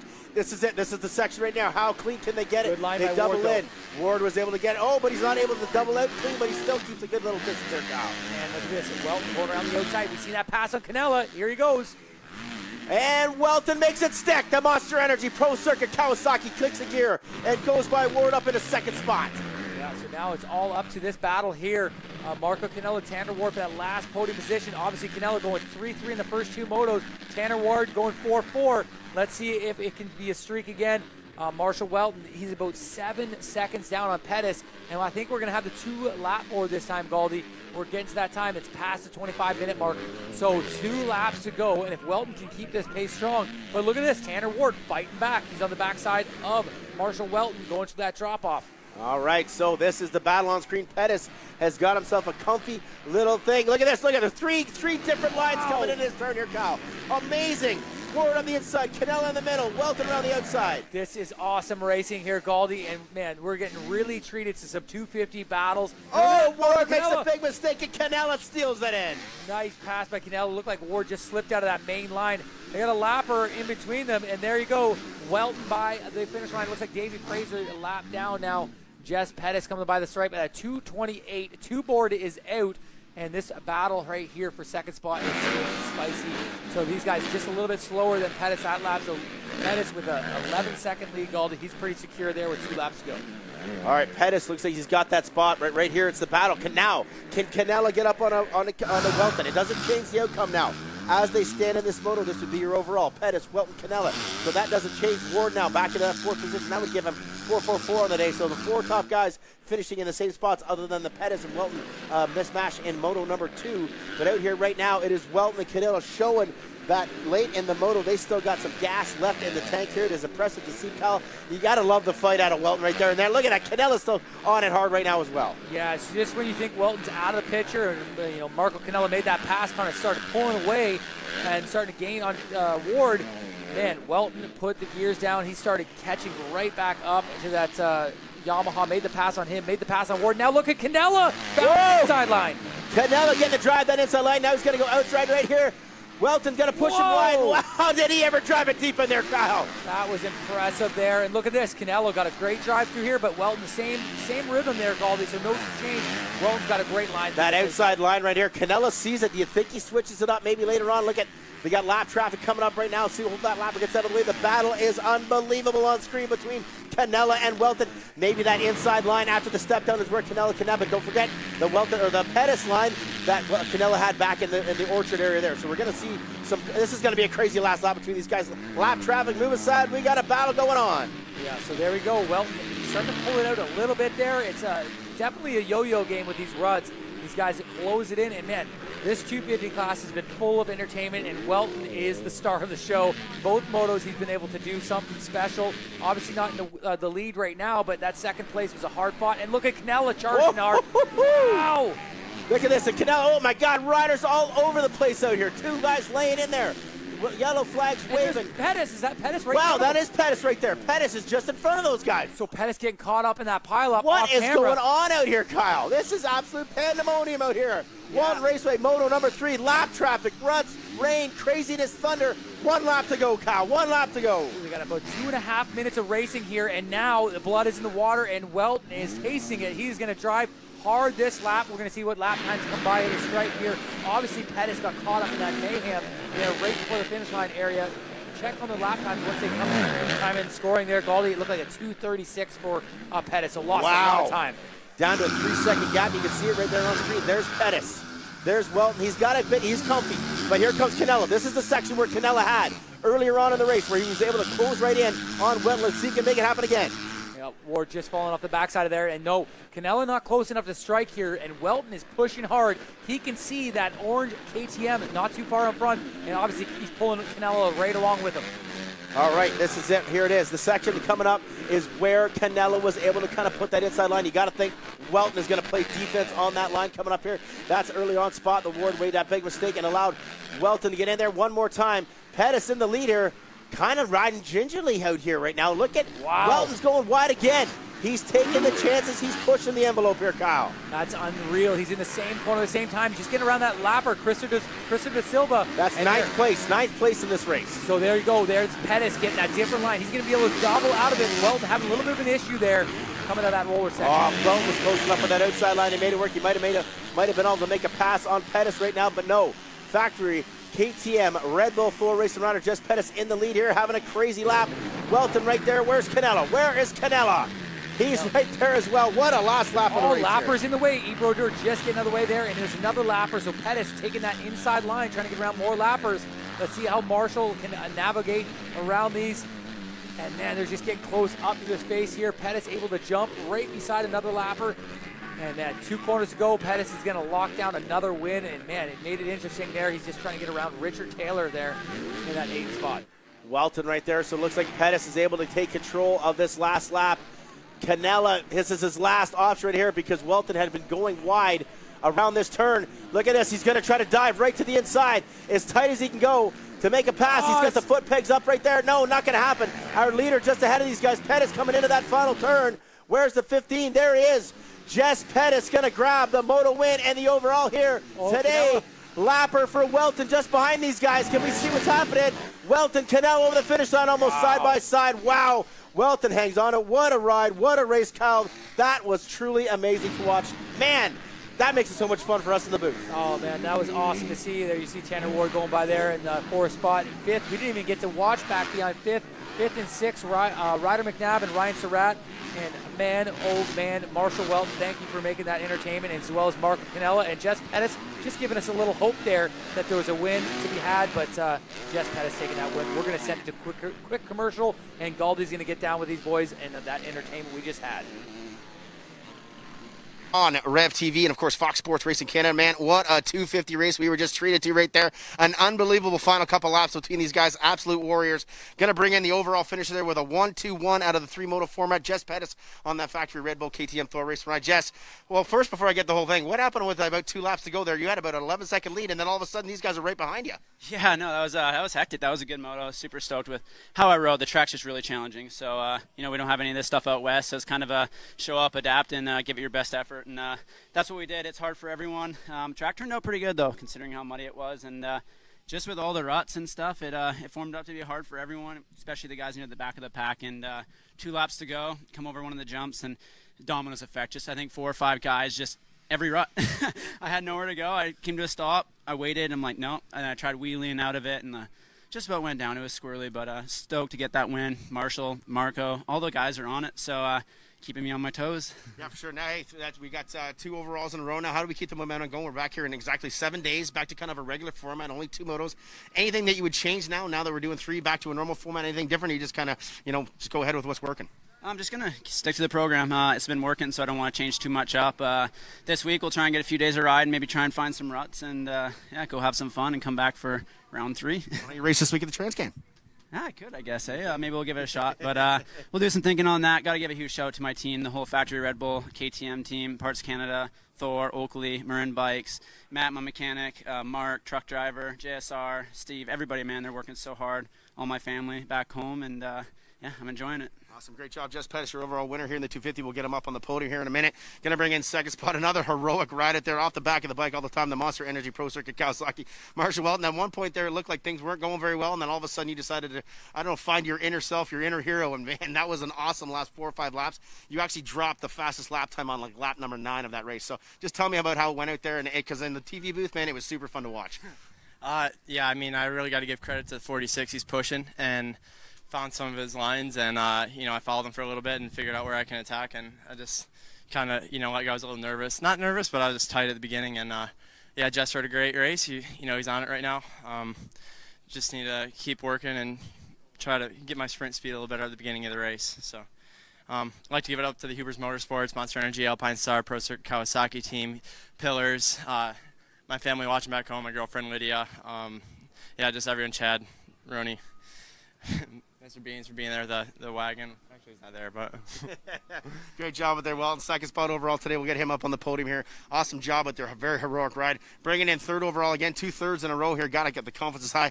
But he just said it. You were the guy on the move in that moto. All of a sudden, just like that, you dropped the hammer at one of the laps. I think it was around 8. You were 4 seconds faster than everybody else. Was just something flowing. You just found some lines. What was the working out there? Yeah, for sure. I mean, I was behind a decent amount of guys for most of the race, so I had to explore lines, and I found some really good ones. And I felt like I had really good pace, and I caught up on Marshall and found a couple of his good lines, and then I knew I linked the track together really well and made the pass. I knew I had to try and get away those couple laps right when I passed them, and made a mistake with a couple lappers. I had to roll through the rollers one lap, and it pretty much cost me, but everyone's navigating the lappers out there every lap too, so it's my bad. I should have picked a better line, but honestly my fitness feels amazing out there. The bike, MX-101, Yamaha was working awesome out there, so I got to thank Rockstar, Dunlop Tires, FXR Gear, everyone, Kevin, Kale, they've been working their butts off today with this mud, so hopefully we can move it up another notch next weekend and come out swinging. Sounds good, Mark. Congrats on great ride. We'll get him up on the podium as well. There you have it, the 250 class right now, offering up unbelievable action between these guys. The top 4 riders, leaps and bounds ahead of everybody else out there. But once again, it is Jess Pettis on that Factory KTM sitting on top of the spot. But Canella, Walton, the confidence is building. 7 more days. We're back here watching 250 again. But guess what? We still got the 450 coming at you. Let's get to a commercial. We'll be right back with the big dogs.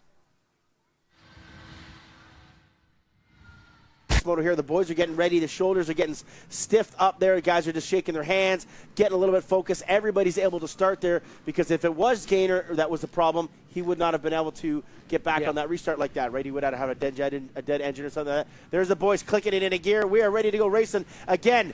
RotoStreaming.com, whole shot. The gate is down. The riders are down. Phil Nicoletti gets a good jump. Thompson gets a good jump. T-Dag's in the middle. Nicoletti, clear cut, whole shot, no problem. Phil Nicoletti, Thompson, Badag, Jerky, Moff, and Wright up in the front right there. And Jerky shutting the door on Wright. Up there early again. Obviously, the last red flag moto they were back, but Sean Moffmeyer up there. T-Dag's up in that second spot. He's going to look to resume that battle between him and Phil Nicoletti. Yeah, T-Dag's right now going to try to make a move early on. Phil looking good up in the lead. So the RoyalStreaming.com whole shot goes to the number 54 on the Rockstar Energy OTSFF Yamaha ride. And he is looking to pull away and leave everybody in the dust. Dylan Wright sitting about 5th place here, Kyle. Yeah, so Dylan Wright charging through, and he's got Matt Gerke right in front of him here. We've seen Matt pressure Dylan a lot in that last moto here early on. And then, Matt just messed up there coming into those ruts. Dylan got by, and now he's got Cole Thompson and Tyler Medaglia right in his sight line there. So watch for these guys coming up over that finish line for the first time around. All right, Phil, T-Dags, Thompson, Gerke, and Dylan Wright, your top 5 over the finish line here. Phil Nicoletti, going to try to lead the boys in the sunset here, but Dylan Wright already making moves, like you said there, Kyle. And Phil Nicoletti, Dylan Wright trying an outside line right now. Phil not able to jump the natural double there. Yeah, kind of an odd section there. Now it's weird. They were jumping that easy. Whoa! Dylan right short there. Getting a little bit saucy. Yeah, it looks like that face has gotten a little way from him. And look at that rut coming out there. One major rut coming up into that valley. So a lot of guys electing not to go. And look at this. Medaglia really pressuring Nicoletti here early on. And there's Wright trying to make that pass on the KTM rider of Cole Thompson. I feel like I just saw Dylan Wright make the pass here. Once we get that next camera view, we might see a new third-place rider. So there's Nicoletti, T-Dags 1 and 2, T-Dags all over him. And we're just waiting to see another shot. We'll see this bike come in the frame here.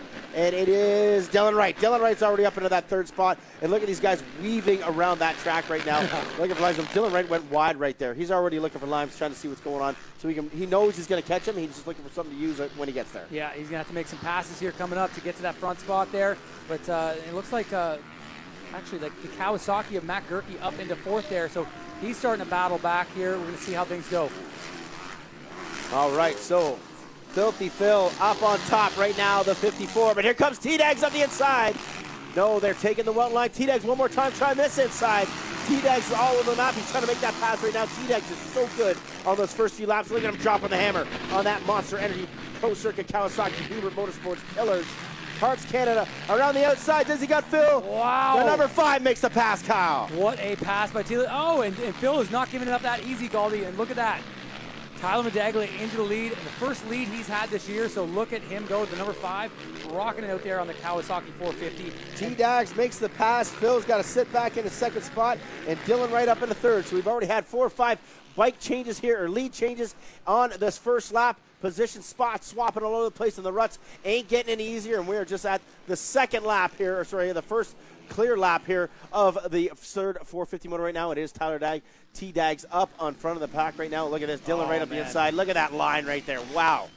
Man, it's just, I don't feel like Phil's being like himself so far this year. He's not as strong as he was in 2019 and just aggressive on the bike early on. He's definitely getting these hole shots. That's his third hole shot this year. Last year, he getting no hole shots in the outdoor scene. Obviously, in the indoors, that was a different story. But right now, hole shot and getting passed by some guys, that was something we didn't see out of the number 54 of Nicoletti last year. And, man. Dylan Wright, a small mistake there in the rearview mirror of Phil Nicoletti, loses a couple bike lengths. But you know what? The way that he's been riding, mistakes are few and far between, and he's got that gift to be able to pick and choose where he wants to go. And look at Gerke coming up in here. Now, Gerke is making a push, trying to get up into that picture. Gerke all over right now, and Wright all over Phil. Crazy action early on here, and T-Dags leading the way on his Monster Energy Alpine Star Pillars Kawasaki. Let's see if he can hang on to it, man. Such a long race right now, but T-Dags looking good up front here, Kyle. Great to see him. He's won a moto here 2 years ago, 3 years ago on the 450, and so he knows how to ride well here. Yeah, so we see how it goes. The Nicoletti trying to make that pushback, switching up lines, and these guys have a bit of a buffer over Wright. And the more that this moto wears on, if we can get Gerke there battling back and trying to get into that position of the top 3, this could put some fire into some guys' butts and then get them going for motos to continue. Obviously, next weekend we're back here, same track. So a guy like Tyler Medaglia wins this moto, maybe not getting the overall, but a moto win is huge right now. A moto win would be good for him and that team right there, and of course maybe putting a stop to Dylan Wright. Look at Dylan Wright kind of falling back just a little bit there. That last lap, a 2:18 for Tyler Medaglia, so he is on the gas right now on that number 5. But Phil not losing the rear wheel. Phil's going to stick on that thing. He's going to follow some of those lines and really hone in to see where he can make it at. Give us a little rundown there, Kyle. 1 lap in the books right now. We've got Medaglia leading the way. Nicoletti, Wright, Gerke, Thompson, Bobby Piazza with a great start. Keelan Messon, Sam Gaynor, Liam O'Farrell, Sean Moffenbauer dropping back to the top 10. And we got Cartwright, Eels, LaBelle, Larsh, Cormier, Kelly, Mittler, Ham, Noddy, and Ryan Derry there rounding out the top 20. And look at this. Oh, that line's going to work for Wright right now. Wow. No, Phil's going to shut the door. Wow. That Phil's outside line, it's like ice leading into that rut, and then they get the drive on the way out right now. But T-Dags looking good up front. Phil second spot, Dylan Wright third, and Gerke right there. The top 4 guys right here. These are the top 4 going to be battling out all series long, and they are shining bright up front right now. Thompson in that 5th spot as you cross the line, and back to the front of the pack here. Phil up over the natural double, no problem.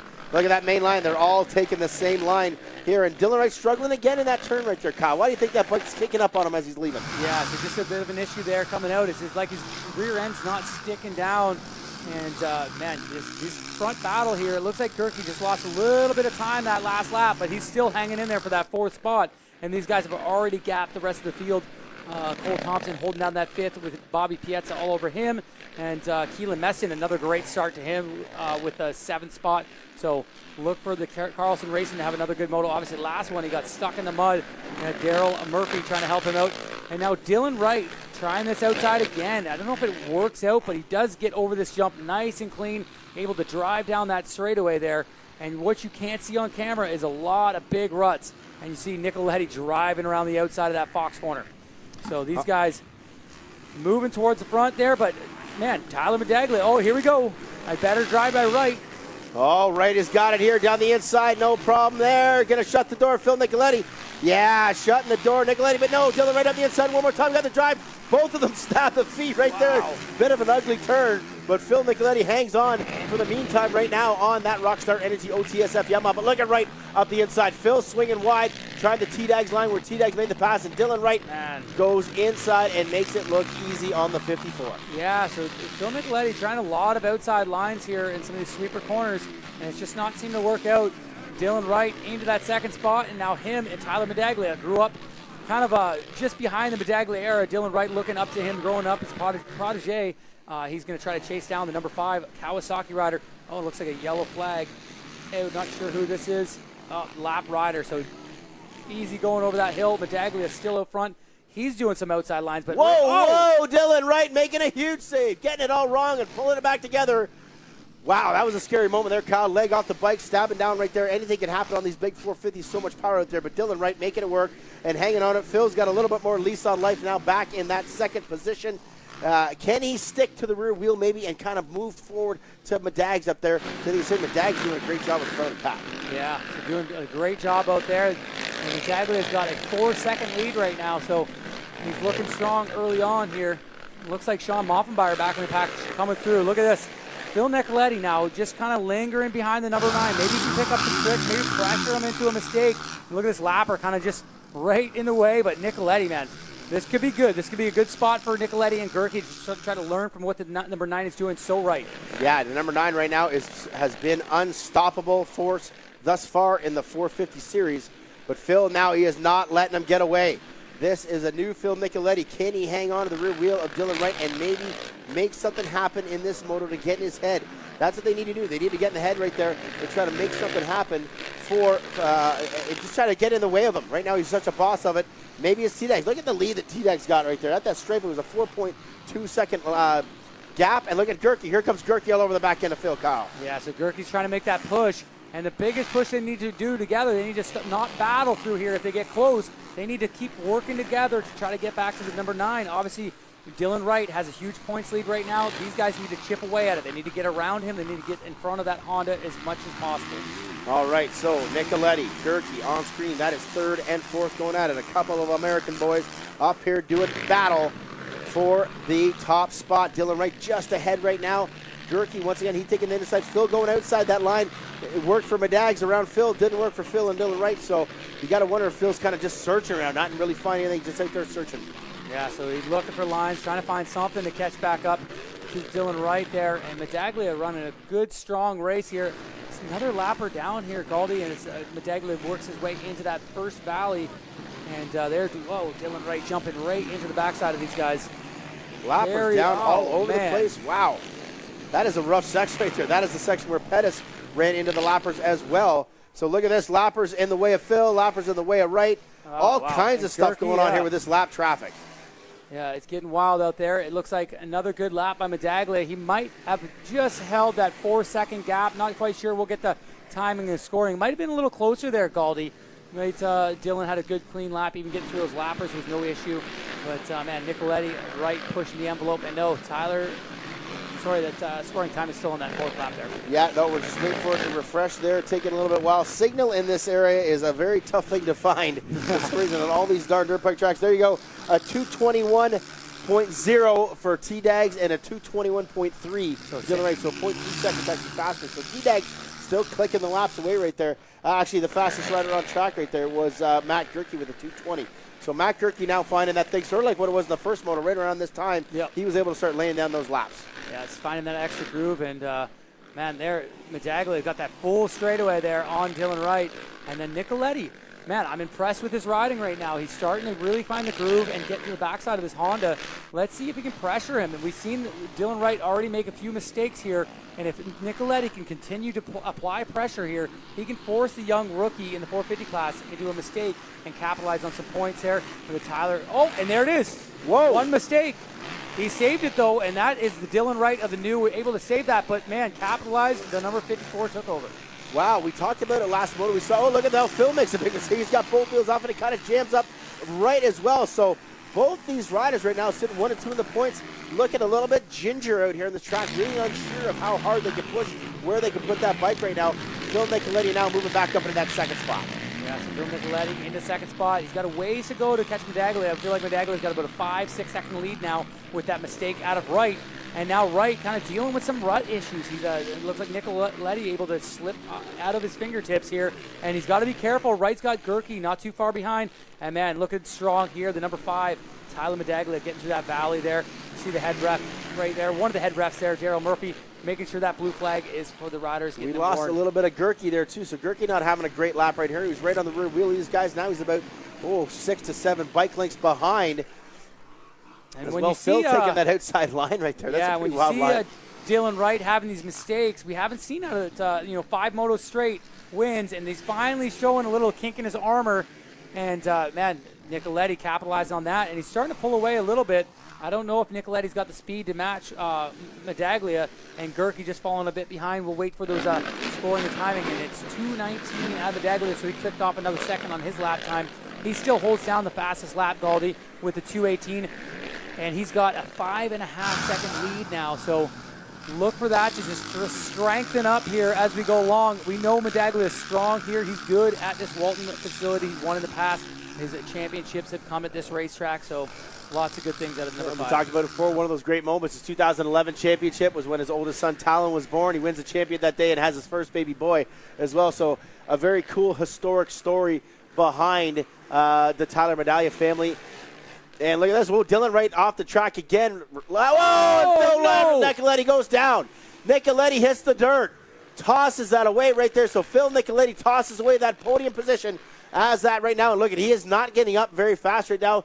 Coming down maybe hard on the shoulder, maybe looking a little bit injured there, Kyle. Yeah, I'm not sure what happened there. He just kind of lost his front end, and that dirt's actually really hard and shiny under there. And he just kind of maybe overused the front brake and lost that front end just coming down the backside there. I'm hoping he's all right and he can get back in this battle. But, man, losing that much time to these leaders, it's lights out right now. You have to be head and shoulders above these guys to be able to catch up that time. Medaglia looking strong here. And, man, he's just using these outside lines like we see Nicoletti. Didn't work for him, but for Medaglia, he's got something figured out. Maybe he's just carrying more speed coming in, and that's able to get around those outsides and just, find that speed. Man, he's looking strong here and keeping in well control.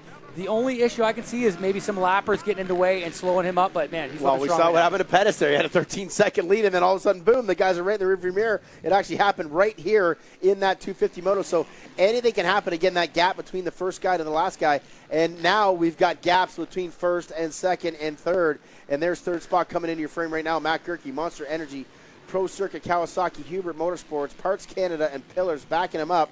And Matt Gerke having a great day, and as it would stand, we'll wait till that refreshes. I think that would be a Dylan Wright, Tyler Medaglia, and then Gerke podium, I would think, of the overalls as it stands right now. So that would be amazing for the an awesome moto win for Tyler, and then an amazing day for the Monster Pro Circuit team. Man, you look at Tyler's results over the last 3 motos here. He went 7, got caught up in traffic. He went 4 in that last one, couldn't really track down Phil Nicoletti, and now he's out here leading.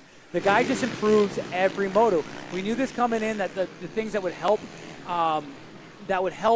Tyler Medaglia is the more motos. The more time on the track, the guy just gets better. So right here, sorry to interrupt you, Kyle, it would still leave Phil on the podium where it sits right now, and that's probably not going to change. Yep. So the only thing that could change out of here is if T-Dags can hang on to it, or Dylan Wright can claim a 6th moto victory in a row.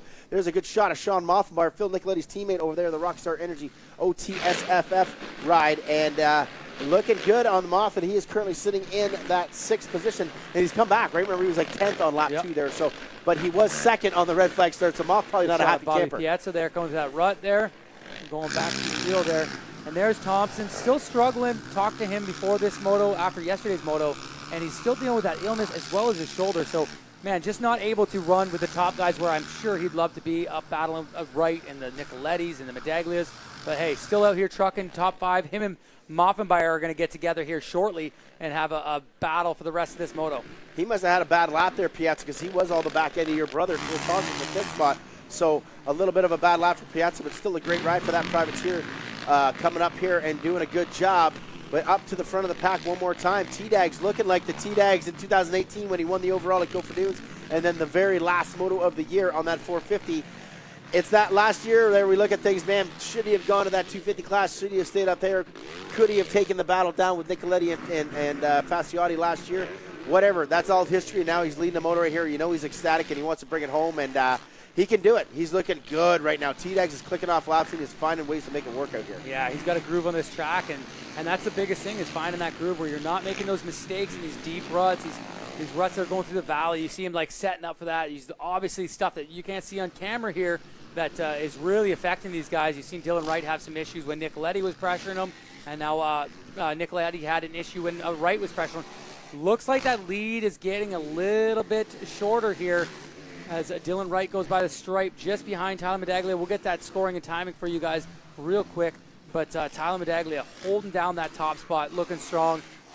Right into that second spot, Gerke, Nicoletti, Thompson, Moffenbauer, Piazza rounding out that top 7, and then we got Keelan Meston, Liam Farrell, Josh Cartwright in the top 10 there. So lots of good riders up through that field, but there's a great shot of Medaglia, and then Wright just lingering there. After his few mistakes, he's starting to figure it out, and he's coming back after these guys. These guys are still able to kind of pick away and lap up quite far up into that lead. And I think Moffenbauer, it looks like we'll wait time to story. Look how he got by Cole Thompson. Halfway board is out. Halfway board is out right now. So we're going to see if T-Dags can hold this on to another 15 minutes plus 2 laps to go here, Kyle. Man, does he ever look good. You click that last lap, a 2:21, but Dylan Wright, a 2:18.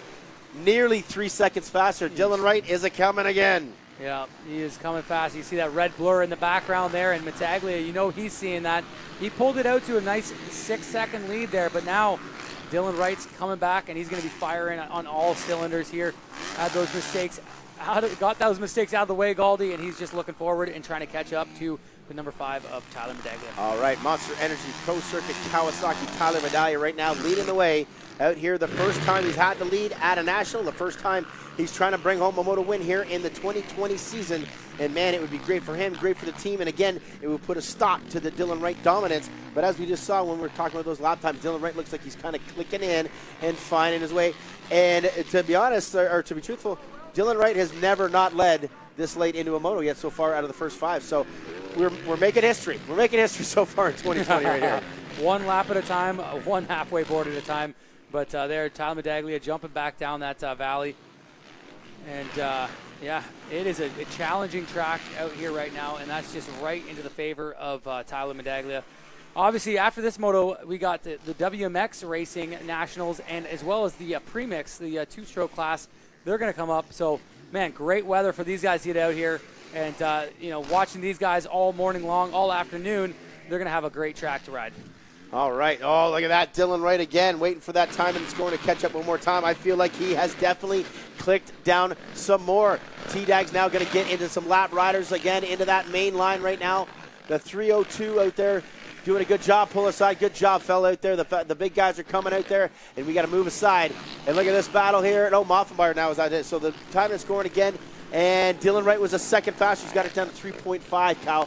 But T-Dags picked it up once again after kind of having a bad lap there. So both riders, a little bit of cat and mouse, able to kind of make things work out. Oh, Brock Kelly getting a little bit saucy out there. Brock Kelly sitting in the 17th position on the number 67 ride. And there's Cole Thompson. Not a great lap for Thompson out there. It looks like he might have lost 2 spots on that one. Cole Thompson struggling out there. That shoulder must be kicking in, Kyle. No, it's not even a shoulder, Galdi. He's dealing with a sickness where his muscles feel super weak. You can just see his style, his form. He's just not feeling himself, and he's just kind of lagging it through this, trying to get some points and some cash for his pocket. But man, tough go. He's so prepared coming into here and just coming down with something like that. Yeah, that's a definite shame, especially after the break. You get a little more time to even get yourself right and everything like that, and something happens. It's not in his control. Very unfortunate for the number 16, our former Triple Crown Series champion. But back to the front of the pack where action is starting to develop. T-Dags right now in the lead. And we're just waiting to see if Dylan right now keeps moving forward. But T-Dags is pushing. Look at him just twisting that throttle as far as it can go on that KX450. T-Dags trying to bring home. He hasn't had a moto win in just about over 2 years. Actually, almost exactly 2 years. It would have been 2 years, next Sunday, I guess we'll call it that way. So, a little struggle in that rut right there. T-Dags just got to stay consistent, hit the lines right now. It's not about pushing. It's about being consistent when the ruts are this deep like this. Yeah, and you can see in his form, he's getting obviously run down by Dylan Wright. You can see that he's getting a little more panic. You can see that red blur coming in behind him. And, just a little bit more pressure here. And look at that. Dylan Wright about 2 seconds down and very strong coming up here into this rutted uphill corner here. So, man, lappers are getting out of the way good. Tyler's riding strong, but Dylan's just that little bit faster. All right, so we're going to get that time and scoring. They're just making their way up to the finish line right now. Dylan Wright is all over. We don't need timing and scoring on this one.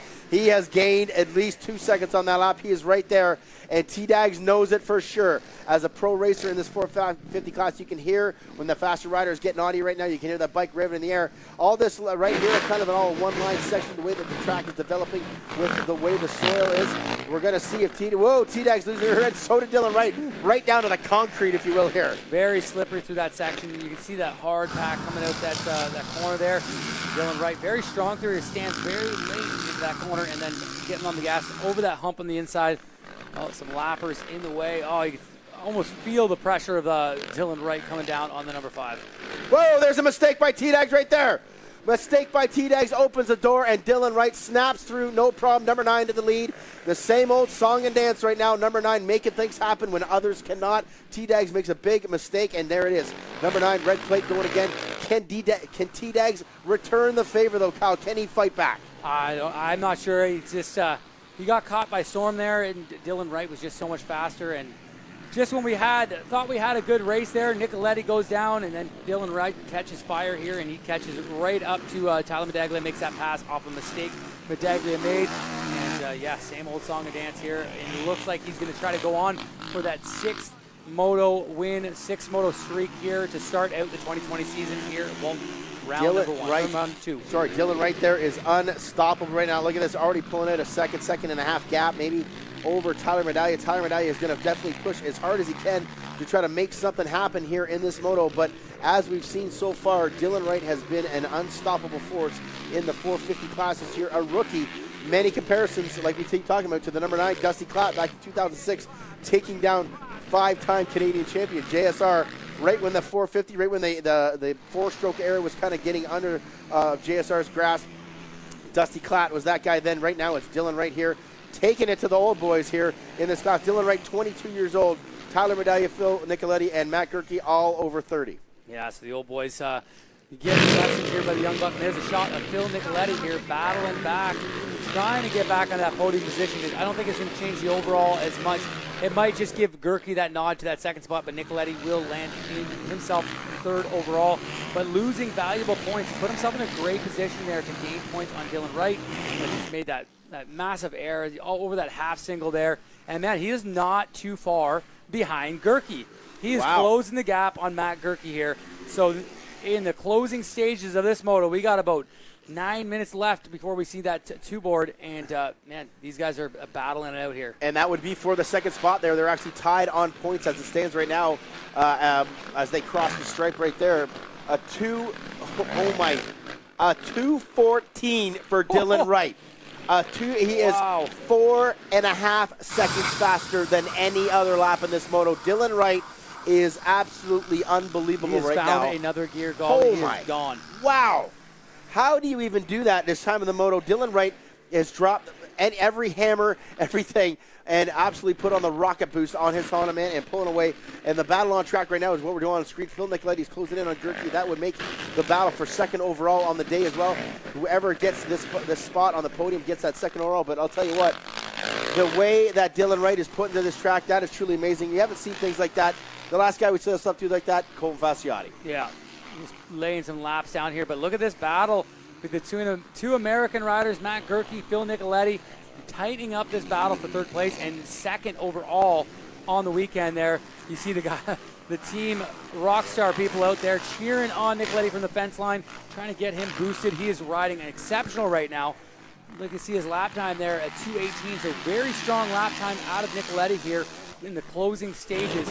He's going to try to track down. I don't know if he has enough time to catch Medaglia, who's about 17 seconds in front of Gerke. So this is probably the only battle we'll find on the track, Baldy. Yeah, after that stripe last time with 3 seconds down was Dylan Wright. So I am interested to see what his lap time will be now after that 2:14 out there. So, but Gerke right now got a full rear view mirror full of Phil Nicoletti, the Rockstar Energy OTSF rider. Definitely probably seeing red underneath that helmet after that mistake he's made.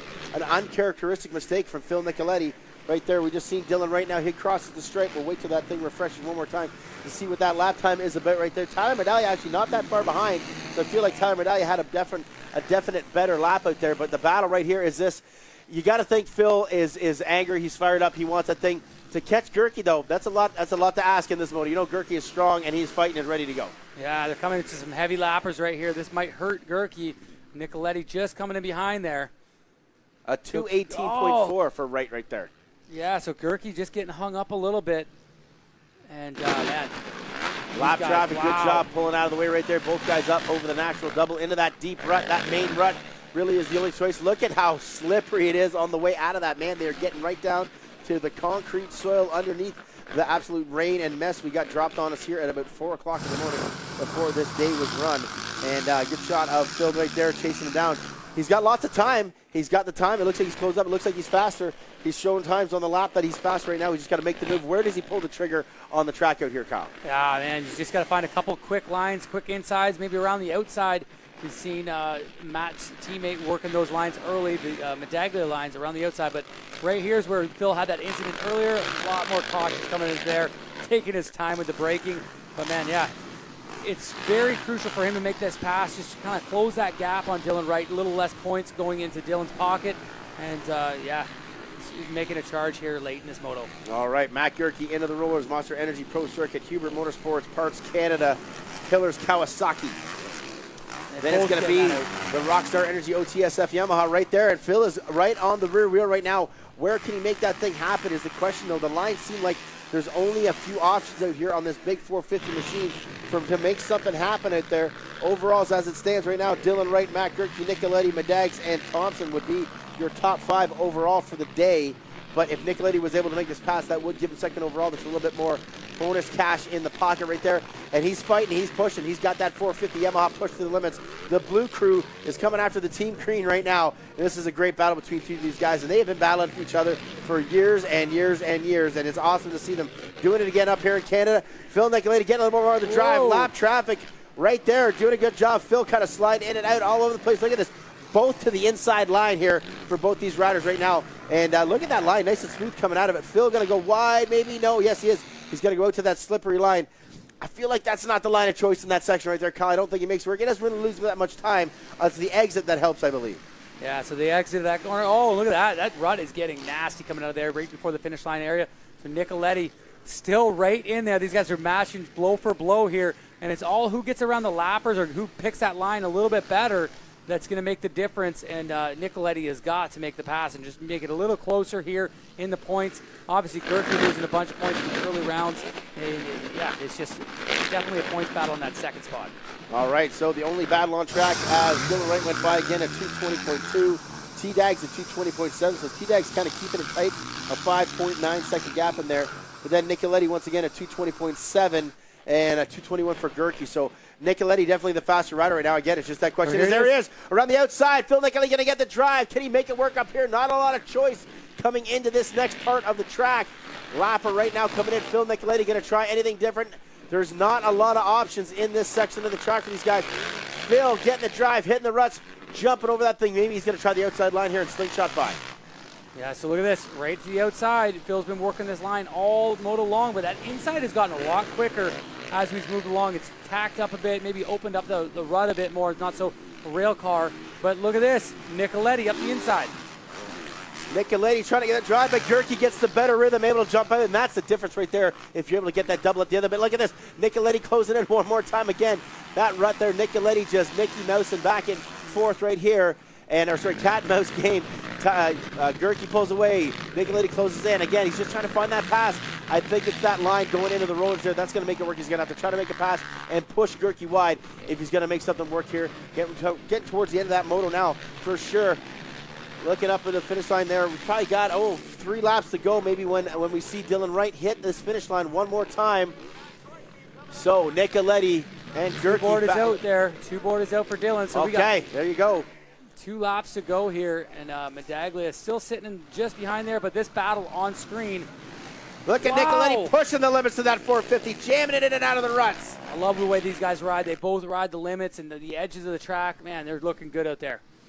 So 2 laps to go for this battle right here on screen. Dylan Wright has got a comfortable 6.5 second lead. No problem at all for him. Phil all over Gerke right now, but he just cannot make the pass. He is the faster rider, but the track not throwing a much option out there right now, but he's going to have to lay it on the line. He's got to try something different here, Kyle, if he's going to make this pass, because this is for 2nd overall. Yeah, this is for 2nd overall, and that's huge. You know, the point swing that you get, especially between these two, they're battling for that 2nd and 3rd spot there. Obviously, Dylan Wright streaking these motos, and Tyler Medaglia kind of jumping up into the scene now, and he's going to start closing the points gap on these that 2nd position. So lots of things going on behind Dylan Wright. Obviously, Dylan Wright being perfect and stealing all the points every weekend. So, okay, Phil Nicoletti, this is the spot where he was able to close in last time, kind of taking the same line as Gerke there. Phil just dragging the leg. He is pushing his Blue Crew Yamaha 450 the limit out here. He's got, whoa! Nicoletti down hard. Oh. Nicoletti swaps and goes down hard. Wow, what a crash out of Phil Nicoletti right there. Man, that's it. The same section he's crashed before, and that just got ugly for Wow. Nicoletti. Wow. He's all right. He's back on his bike. Good to see that. He's got looks like a busted rear fender. Going back up to Dylan Wright. Man, that was an awful crash. He just kind of lost traction there on that shiny stuff, Galdi, and the back end just kicked out right before that single. Back up to the leader here, having no issues whatsoever. That was a crazy crash from Phil. You never see him. You hit the dirt in that kind of pressure, that kind of stuff right there. But, man, he hit it hard right there. So looks like Dylan Wright, Tyler Medaglia, and Matt Gerke. That's still going to give Phil Nicoletti a podium overall position, but I bet you he doesn't even make it up to the podium after this one right there. Crazy crash. Kyle, looks like he just hit a kicker and the bike just went away from him. Yeah, the bike just slid out right off the face of that little single there, and man, it's just very unfortunate for Nicoletti, who's making an unreal charge back after his early incident. And just another mistake out of the wily veteran. So Dylan Wright getting that white flag and another moto win he's looking down the barrel of. All right, white flag to go. Dylan Wright, 1 to go. Man, he's so dominant, Kyle. How do we stop the guy? How do we stop it? I don't know. He is so good in any condition. Today was the toughest, roughest, gnarliest Walton we probably are ever going to get with the rain and everything. Didn't stop him there. He made mistakes. That didn't stop him there. The boys get the start, red flag. That doesn't stop him there. Nothing right now can put a dent in the armor of the power that is the number 9 red plate right now, Dylan Wright. Yeah, so there you go. And it's, Tyler Medaglia looking strong early in this moto, but just not able to match the pace of Dylan Wright, which he started clicking off some good laps. And Dylan, a little bit of an issue there, but he's all good. And then, awesome ride out of Tyler. He improved every single moto out there. Had a good portion of this he led and pulled away from the guys, but man, Dylan Wright just too strong with that red plate. Nicoletti making that pass on Dylan Wright, so that was a pretty big moment for Nicoletti. Obviously, all good with Nicoletti. He just went by the stripe there. Galdi, I feel like he's still in 4th place. He's a machine. He's a machine. You can hit the ground all you want with that guy right there. He's going to get back up. He's always going to give you everything you got. But nothing again. Stopping right here one more time through the rollers for Dylan Wright. The white flag, he picked it up last time around. Did a 2:20 on that lap again, so still going faster than everybody else on the track right now.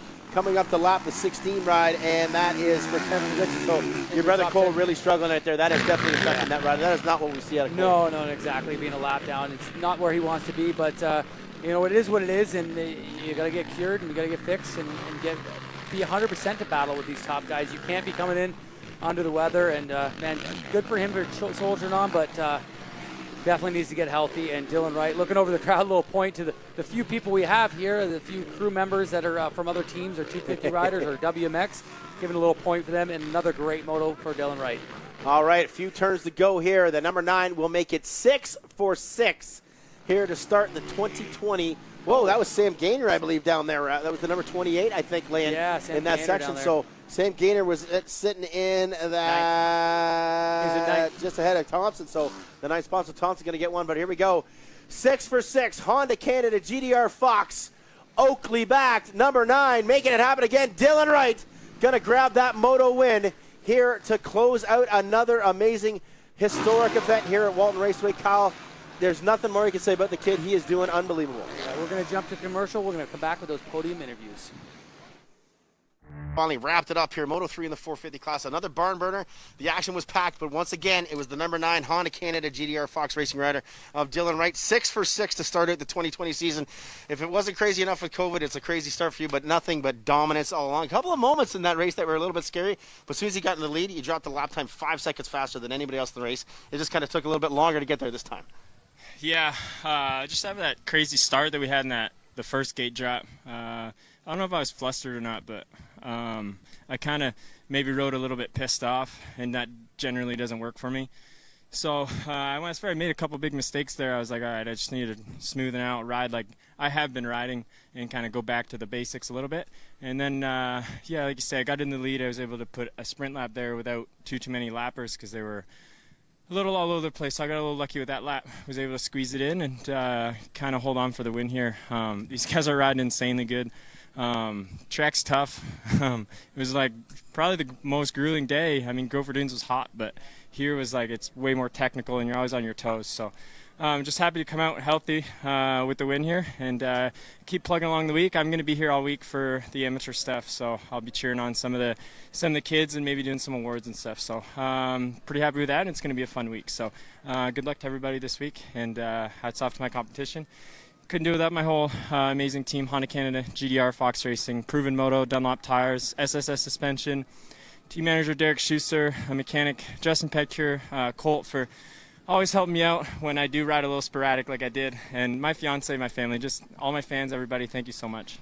Great job so far, Dylan Wright. Perfection thus far in 2020. And if you look back at the 18 and 19, thanks, this kid has not lost a moto here in 3 years at Walton Raceway. We're going to bring in his old sort of stomping ground teammate up in Stanley Park. These guys are growing on the same track, live in the same area. Finishing second in that moto, first time up on the box here on the final moto. Bringing in Tyler Medalli on the Monster Energy Pro Circuit Kawasaki team. T-Dags, like crazy first start there. Obviously, you did get a good start on that one there, but the second one a lot better. You make the pass on Phil. And were you okay with the red flag thing? Because obviously kind of worked out better for you. Just tell me the perspective on that, because that was an amazing ride for you. You kind of seem to do real good here on that 450 with the deep ruts like that, bringing back like 2018. Yeah, I mean, we made a full reset on settings there in between. Chad really, the team manager, is really working his ass off to get us comfortable. And yeah, I mean, my starts have been good, except for yesterday. But yeah, even with the restart, you know, it sucks being in that position. Then you see the red flag, you're like, ah. But no, it was good. These guys are riding really good, and you know, it's a couple Ottawa boys up front there, and in that moto, so it was good to keep him in sight because he's rolling, man. But yeah, I can't thank my team enough and my family, and I'm looking forward to my kid actually racing here during the week this coming week. Awesome to have you up there. Great job. Our time up at the podium, second spot. He'll get fourth overall on the day with the way the points work out there. Going to bring here third in that moto, but second overall for the race here today. A great job, Matt Gerke. You got to feel good. My friend coming in the first moto there, get past in the last turn at Gopher Dunes. Then he kind of got better again, and then here it looks like he just kept getting more comfy again with the wins. And to defend with Phil, he was on you there for the end, but you kept it together and pulled through. You got to feel good about how everything went here for the 3 motos.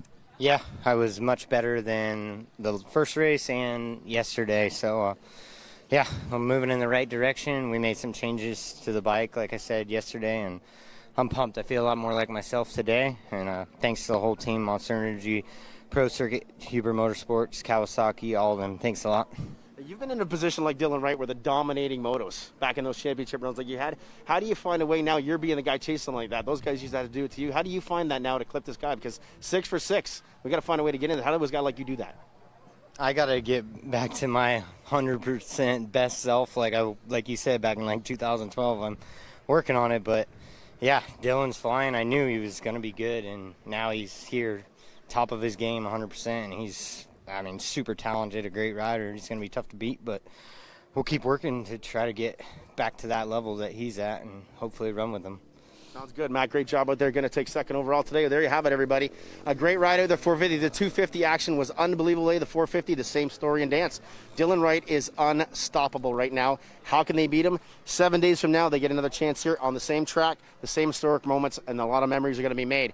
Two Wheels TV app, we really appreciate you tuning in here today. It's time to wrap it up. The finals, Rockstar Triple Crown Series round number 2 is in the books. Dylan Wright, Jess Pettis, still sitting on top. We'll see you next week, race fans.